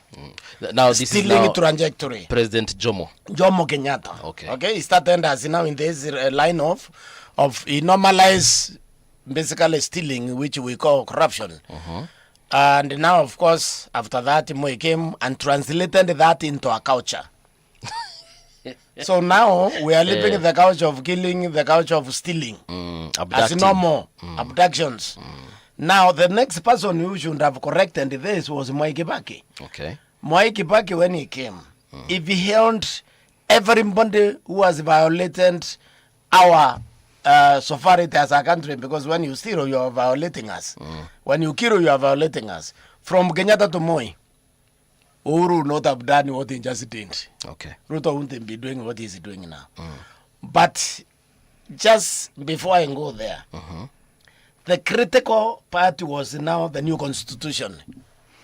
If Willie Mutunga, former CJ, Chief Justice, and insisted on the proper interpretation and implementation of Article 73, Chapter 6, and banned Uhuru Kenyatta and William Ruto from being elected in 2013 because they were facing crimes against humanity, we would have continued the Kibaki trajectory with Raila and Kalonzo Musyoka. Okay? We would not have gone into all this corruption. So, Mutunga. Yes. Jaramogi and Kibaki. Watatu they carry the biggest responsibility for this mess we're having today. Professor, let me take you back to our independence, where you're saying, had Jaramogi not taken said, over. So had he taken over? Yeah, and he was asked to do by the Mzungu, but because he was a complete human being, that humanity is the one I think would have been spread across Kenya. He said no, not without the freedom fighters and not without Jomo Kenyatta. Kama ni Jomo Kenyatta alikuwa in a place of Jaramogi, angesema hiyo? I don't know. No. We know him because we know his actions. I wasn't born, so I don't know him. Yeah, but we know his actions. Professor seems to know the intentions of people. Everybody has a history. Jomo Kenyatta had a history. Okay? A man spent 17 years in the UK. You would have assumed he would have been the first choice of the colonialist. Why were they offering Jaramogi the job? What did they know about this person in those 17 years that he was there? You see, this is where history becomes important. Yes. When you read a little bit into the history, you realize, okay, so this is what was going on. When you talk to people who understand the history, you realize, oh, you mean this is what is happening? The Actually, biggest but blessing you also we saw what he did. Yeah. Yes. What he Actually, did with the power. to be honest, I agree with some of the things that you've said, especially. I just don't attribute it to Kenyatta himself because I don't think Kenyatta... Kenyatta won. Exactly, Kenyatta won. I think City just mentioned it very well. We had a system that was meant to extract from us. And when they allowed Kenyatta to become the president, the first president of this country, it was under the conditions that their interests were going to be secured, even when they left. Because I've had occasion Do to... you think Jaramogi would have agreed to that? No, actually, that's where I'm coming to. In fact, actually, one of the biggest issues, and this I heard from an interview Raila conducted some years back, and he was saying the main issue that Kenyatta had with Jaramogi Oginga Odinga was Jaramogi wanted, now that we have independence, why can you give back the lands to the indigenous people? But Kenyatta was like, we have adopted a capitalist system which requires a willing buyer, willing seller, if you wanted to acquire any property. No, and that is where... No, the way you are arguing here is what we are going is a psychological profile of the leader. Okay? Yes. Psychological profile. The psychological profile of Njomo Kenyatta was not one that could afford to pay any for another person. Do you understand? The Jaramogi psychological Are you saying profile. that he was a sadist? He was a sadist. That's what I'm saying. You see, what I'm saying is we have continued the colonial mind in government. You see what happens, individuals have consciousness. Government also as an entity has consciousness. The consciousness of the colonial state was extractive, taking whatever they can take without caring about you. Okay? Now, Jomo fit in there very well. Jaramogi would not have fit in there because he was empathetic. He was empathetic. He could feel the pain of someone else, and that is a definition of transformational leader. Okay. The other one was transactional leader. So we continued. So when Moi came after Kenyatta, he continued. He said he would follow Nyayo. He continued the transaction, the non-empathic, even though I think Moi under heart. You can't compare Moi with what we having actually presently. Okay. Moi alikuwa na roho. Na alikuwa na utu. Alikuwa na utu pia. It's just that I think the education also undermined him, and also maybe tradition too. There are some things we're ignoring. Even where you come from, it can influence your behavior. Okay. A lot, because it's culture. It's true. So that combined with a lot of education made Moi look mean. But I think Moi would probably made a better person. Okay. And then now, what you had in Kibaki, well, not really, we give Kibaki credit. What you had in the Nusu Mukate government, for the first time you had a Kenyan in government. The first time since in history, you had a government that was pro-Kenya. And you agree with me, the only government that hasn't delivered in this country was the Nusumukate government. Now, you see this government and now all these Kenyans, because it was basically a government of national unity. So they were able to basically check each other, check passions, and moderate on the culture. Moderate on the culture depending where you come from. Yes. And that government delivered. When Uhuru came, we went back to extractive mind, full force. And now we are in extractive colonial mind on steroids. Okay? So this is the tragedy of this country. We don't have enough Jaramogs. I don't know whether Raila would have made a better person. Because also looking at his history, history pointing to a conniving, selfish individual. It doesn't point to somebody who would have transformed Kenya. Was he always that way inclined? I want to think so, because you see, every time you see an opportunity for you to take power and change the country and pass it. Okay, every time pass it, because I actually believe that Raila didn't have to support Kibaki in 2002. He couldn't become president. Yeah. But indeed, he passed that one. And then I also think 2007, Raila would have insisted on being president, and they tell Kibaki, you take the prime minister, and where the country was, Kibaki would have agreed. But Raila avoids every opportunity to be president, including the last one, the last election. He avoids it like liberals, including the last election. The last election, you would have endangered in, where you protect the votes. And the law allows you to have agents. Okay. It's where your opponent is strong. So you would have put the agents in the Mount Kenya region and the Rift Valley. He didn't. Because he knew if he does, he will win this thing. Now, that's what I'm saying. That he avoids being president. He avoids what he wants. He wants the privilege of government without responsibility. And he has had it with every president. Now that is Are not you the saying that character he's of a good intentional person. in losing? Exactly, that's what I'm saying. And if you go and sit and look at his profile properly, you will see that there's a man who loses intentionally. Like Let's he, say, for example, he plans to fail. Yeah, he plans. He may even not know it. Psychologically, he doesn't want to look at 2017. 2017 in defeat to Uhuru Kenyatta with nearly 2 million votes. Okay. The court agrees with him. Election is done. And then the minor gain judgment comes, which says that the polling station result as prim. Some organizations, including the UN, I think they said they will post observers and agent in every polling station. He looked at that situation and realized this thing, if I take part, I will win. So he boycotted it. So he decided it is safer to boycott the election. He boycotted it. Last election was his time. Didn't he even campaign in Nyanza himself? Did you see Raila campaigning in Nyanza in last election? Asking for turnout?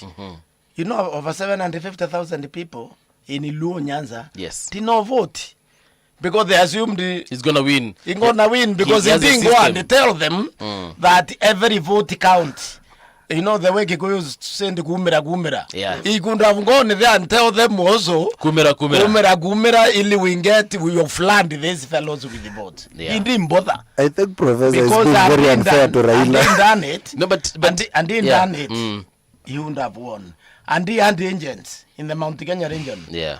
And the Rift Valley. Raila would have won that election. What was 200,000? You know, that is really nothing. What the professor is actually saying, if you were to put it down on paper and write a very nice review and give it the proper problem statement, you have an amazing thesis. Actually, you know, Professor has made a lot of assumptions and then went ahead and concluded based on some of those assumptions and then go ahead and come up with a solid argument. But why do you think they are assumptions? They are assumptions because I don't think it's the same mistake I said we risked running this conversation into. It's a very intellectual conversation. It's not rooted on how human beings. Let me just give me space because I actually listened to you for quite some time.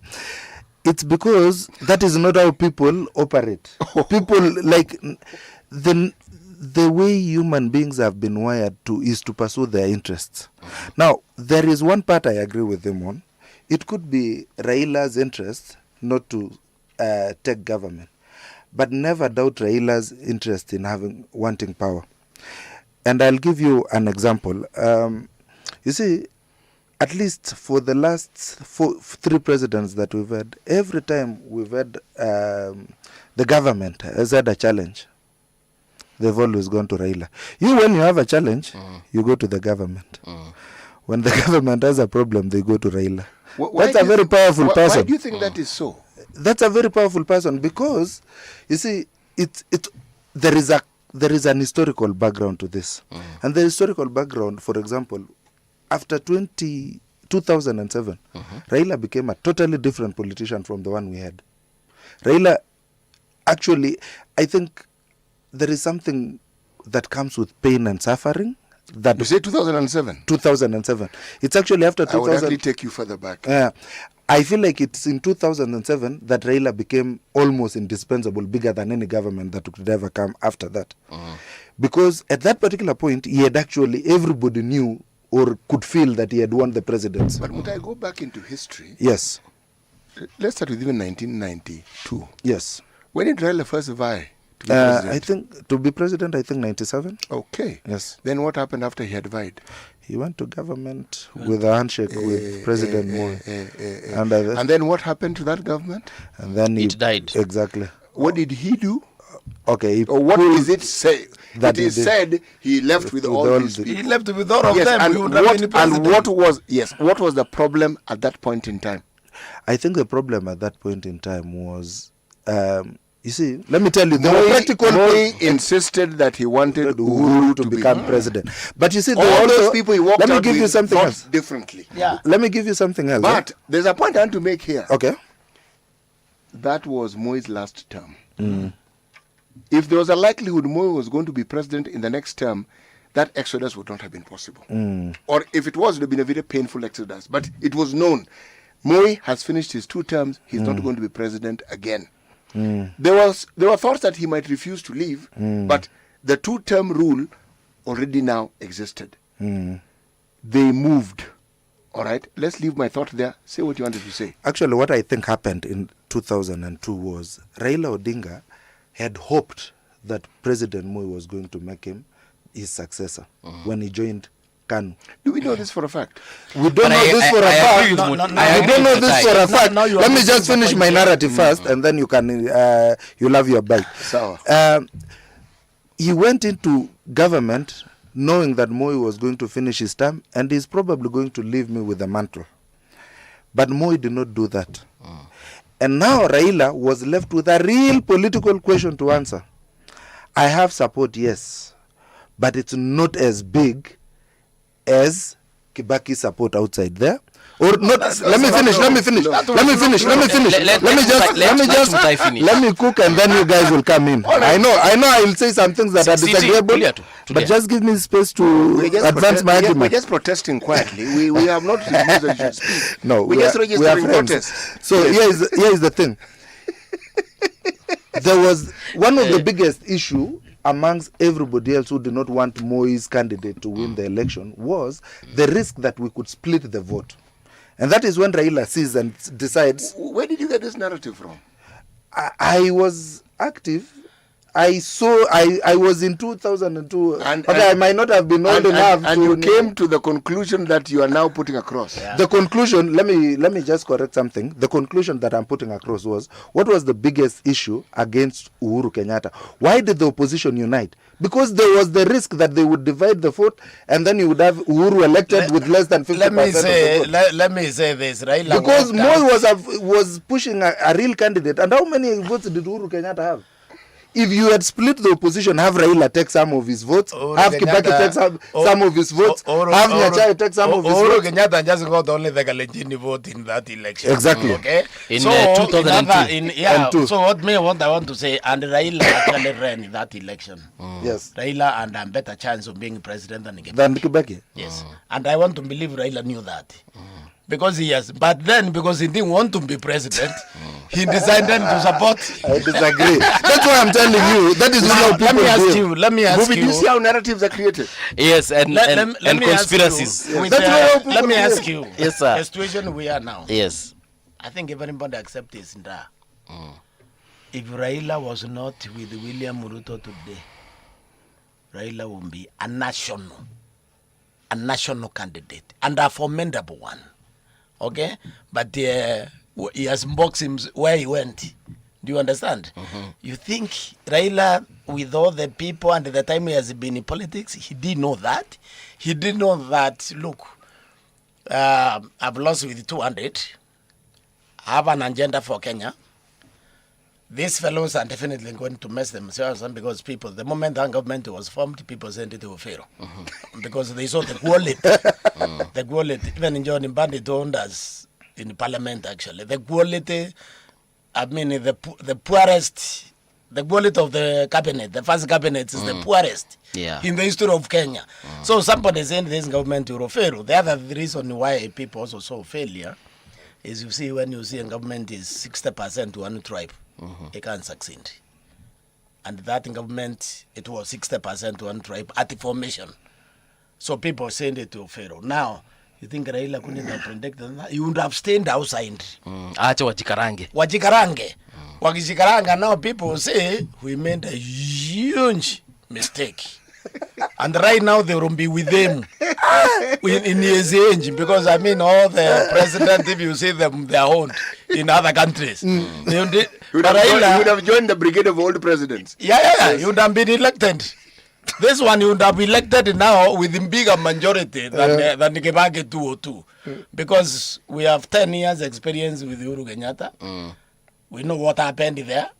Then with this 5 years, Raila would have gotten, I mean, 99% the Kenyans would have voted for him.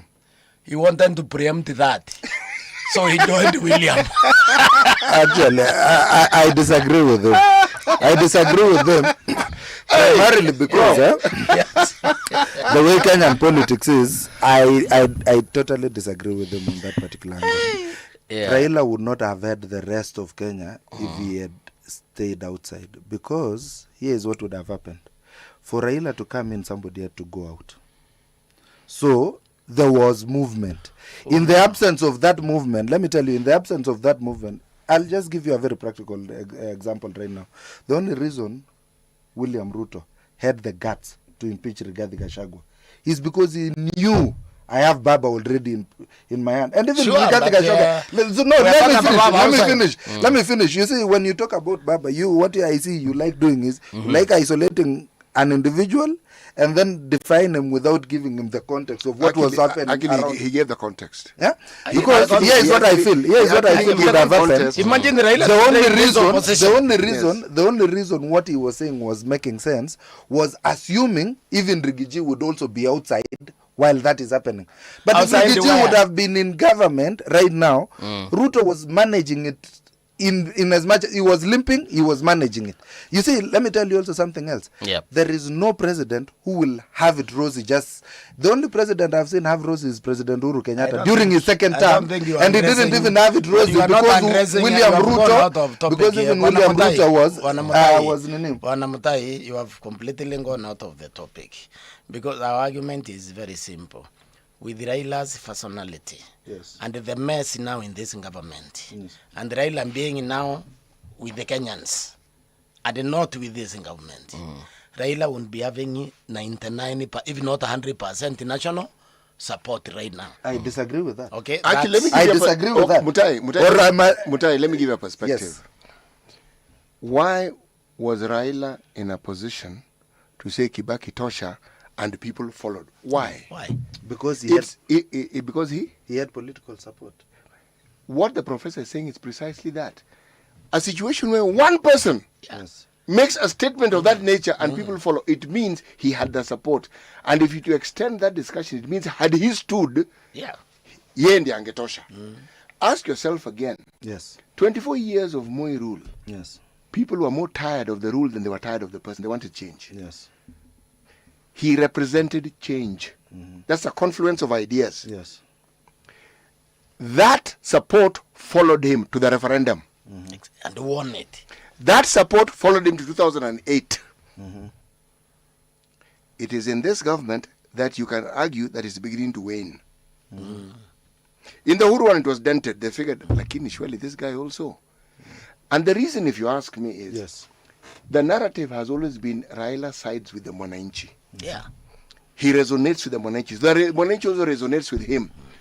It appears that in this moment in time, then the Mwananchi has a thought and a forward movement that Raila is not resonating with. There is that thought and there is that narrative now. Tell me what your thoughts are. I actually think there is also age playing into all this. Raila is 81 years old or 80 years old right now. There is also a natural expectation of what he could aspire to be going forward. Who decides this? It's Raila himself to decide this. That's why he's making decisions that might not make sense to Professor here. But you see, you have to be on his... you have to have his perspective to understand exactly what informs his decision. The professor took a very great length of time explaining what he was saying, giving a trajectory of Raila's behavior over time. So he didn't conclude out of one example. He gave very many examples over time and says, if I look at this pattern and what the reality was, and the argument is, surely Raila, are you saying he did not know? He knew. So why did he make certain decisions? Yes. I just told you right now, there was an inherent weakness to his argument. Where exactly? And I said it was like it just contextualized Raila as an individual. It didn't contextualize what other political actors were doing at that particular point in time. And I'll give you an example. Let me just give you an example. Let me just use an example, a very practical example. Even in 2007, Raila Odinga became a very popular candidate, was able to secure the Grand Coalition government because he had support of Rift Valley everywhere and everywhere. But what Prof is forgetting to understand is that support was not 100% at the disposal of Raila Odinga to do as he wishes. To do as he wishes. There were other political interests, such that when Ruto became dissatisfied, he was able to take part of that junk support. It was not a support that was unfiltered. Let me give there you was a context. Guaranteed. Yes, it was not guaranteed. That's why I'm saying in 2002, for example, you a perspective, if you don't mind. Yes. Why do you think Raila got the title of Arabi Bey? Where did that come from? I actually happen to have known that because Arabi Bey means something. Mibei means water. Somebody who comes from the water. And he got that title from people of the Rift Valley who said, we are ready to bank our support with Arabi Bey. And I'll even give you a bigger context of what happened around that. I want us to walk through this slowly. I want us to walk through this slowly. Yes. At that time, where was William Ruto? Was he in ODM? I'll give you No, simple question. And the answer is no, he was not. But they were part of the Orange movement that had just opposed the referendum. But they opposed the referendum together in 2005. Relax. They did oppose. I'm talking about with Uhuru Kenyatta. Actually, relax. Wait. Ruto supported what? Ruto did not support the referendum in 2005 with Uhuru Kenyatta and Raila Odinga. They were together with Uhuru Kenyatta and Raila in the... They did not support the referendum. They did not support the constitution. You need to listen to him so that you can answer his questions properly. Because here is what I was saying. In 2005, there was a referendum which the government was advocating. He's not talking about Raila Odinga, William Ruto, Uhuru Kenyatta were in one camp opposing that referendum. And then they transitioned to Orange Democratic Movement. If you remember, Orange was the symbol for the no campaign. So Ruto was on Raila's camp during the referendum? Yes, in 2005. Really? Yes. I think the question you're asking is... In fact, and then when they formed the Orange Party, there was an argument, Kwamba, we are going to join I would like to ask... There was an argument. Just listen to this. No. Yes. We want you to listen. Yes. Please go back into history a little bit and look at what happened during that period in time up until the point where the title of Arab Mibe, just look at your history in time gently so that you can understand the movements of that thing. With Kalonzo then moving away, and at what point Kalonzo had been part of this thing. You need to understand those details correctly and what happened before what. Yes? You know what Mutai is talking before his mind kicks in defense mode. Yes. He is actually very accurate. He said, yes, government reaches out to Raila when it is in trouble. Yes. Why? Because Raila has the mass. Yes. Has the capacity to cool down those things. Somebody who has that capacity can also be president. That's my argument. It's a simple enough argument. It's as simple as that. Are we saying that right now Raila has got the political capital to actually calm things down? No, there's capital now. His socio capital now is actually the lowest in the history of Raila. But before that, Raila has been one singular person who could mobilize this country in any direction he wanted. Yeah. But wherever that opportunity has presented himself, he chickens out and then back someone else unnecessarily. Yeah. The people who followed Raila from Kano, they were not following Raila from Kano to come out and support Kibaki. Raila made them support Kibaki. They wouldn't have supported Raila. Yeah. Okay? Yes. The when you look at the series of events, in his life, you come to inescapable conclusion that and Raila wanted to be president. He would have been president long time ago. Okay. Mutai, have you say yes? You're saying? No, actually, the point I got a little bit because I had actually realized in 2005 it was the people in Kano that joined with the people who were opposed to the LDP wing of the government that made a coalition to oppose Kibaki. And even Kalonzo was part of that movement. Yes, he was. And then as they went to 2027, that's when Kalonzo bolted out. Not with 2027. Yeah, 2007. Yes. 2007. Yes. That's when Kalonzo bolted out. And Uhuru Kenyatta also went and joined Kibaki. And then William Ruto and Raila remained in the same camp alongside Najib Balala and Musalia Mudavadi. You know what I think today about Kalonzo? Yes. I think Kalonzo could be president. It has just hit you. Yes. Why would Right he be now, like president? at 9:58. Yes, the 9:58. Yes. Because it looks to me that the situation fits him right now. Now, how does it fit him? First of all, the political, the tribal political coming in, they are interesting. So this guy is not a Kikuyu. That's what I'm trying to say. Yeah. Number one. Number two, I think He is also not a Luo. He is also not a Luo. Number three, people are beginning to discuss that the political leadership in Kenya is not a football, which you have to pass to a Kikuyu or a Kalenjin. So they are looking for an opportunity to make a decisive break from this business of these two fellows. Because, I mean, we have been governed by the two of them from 1963, and we know what Mbuvi can do. Okay. Okay? So, in the people's mind now, you give them a non-Kikuyu, non-Kalenjin ticket next election. That person has a very big chance of being president. We also now, have... Kalonzo refused to follow Raila. That's why I'm saying it has hit me that this fellow couldn't actually be president. He refused to follow Raila into Ruto's broad-based government. Broad-based government. When the Gen Z issues came, he stuck with them. That's clever. Then number two, this is a person who has been in politics for 40 years and he doesn't really have enemies. I mean, he doesn't have somebody who hates him passionately. Does he have national or support? who likes him. No, he doesn't need the national support. You know, when the election is going to be tribal, you don't need national support. All you need is cool-handed mathematical calculation. You don't need the national support. Right now, national support is Raila won't have. That's why I said, had Raila not gone through to right now, there won't be no dispute who is going to be president. He would walk into it.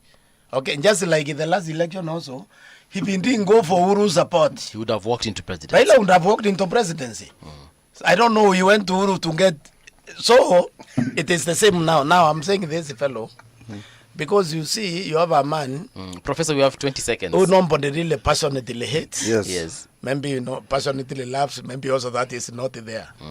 The situation right now, it favors him. Okay. The only way you could ruin it is if he became Raila and joined the government.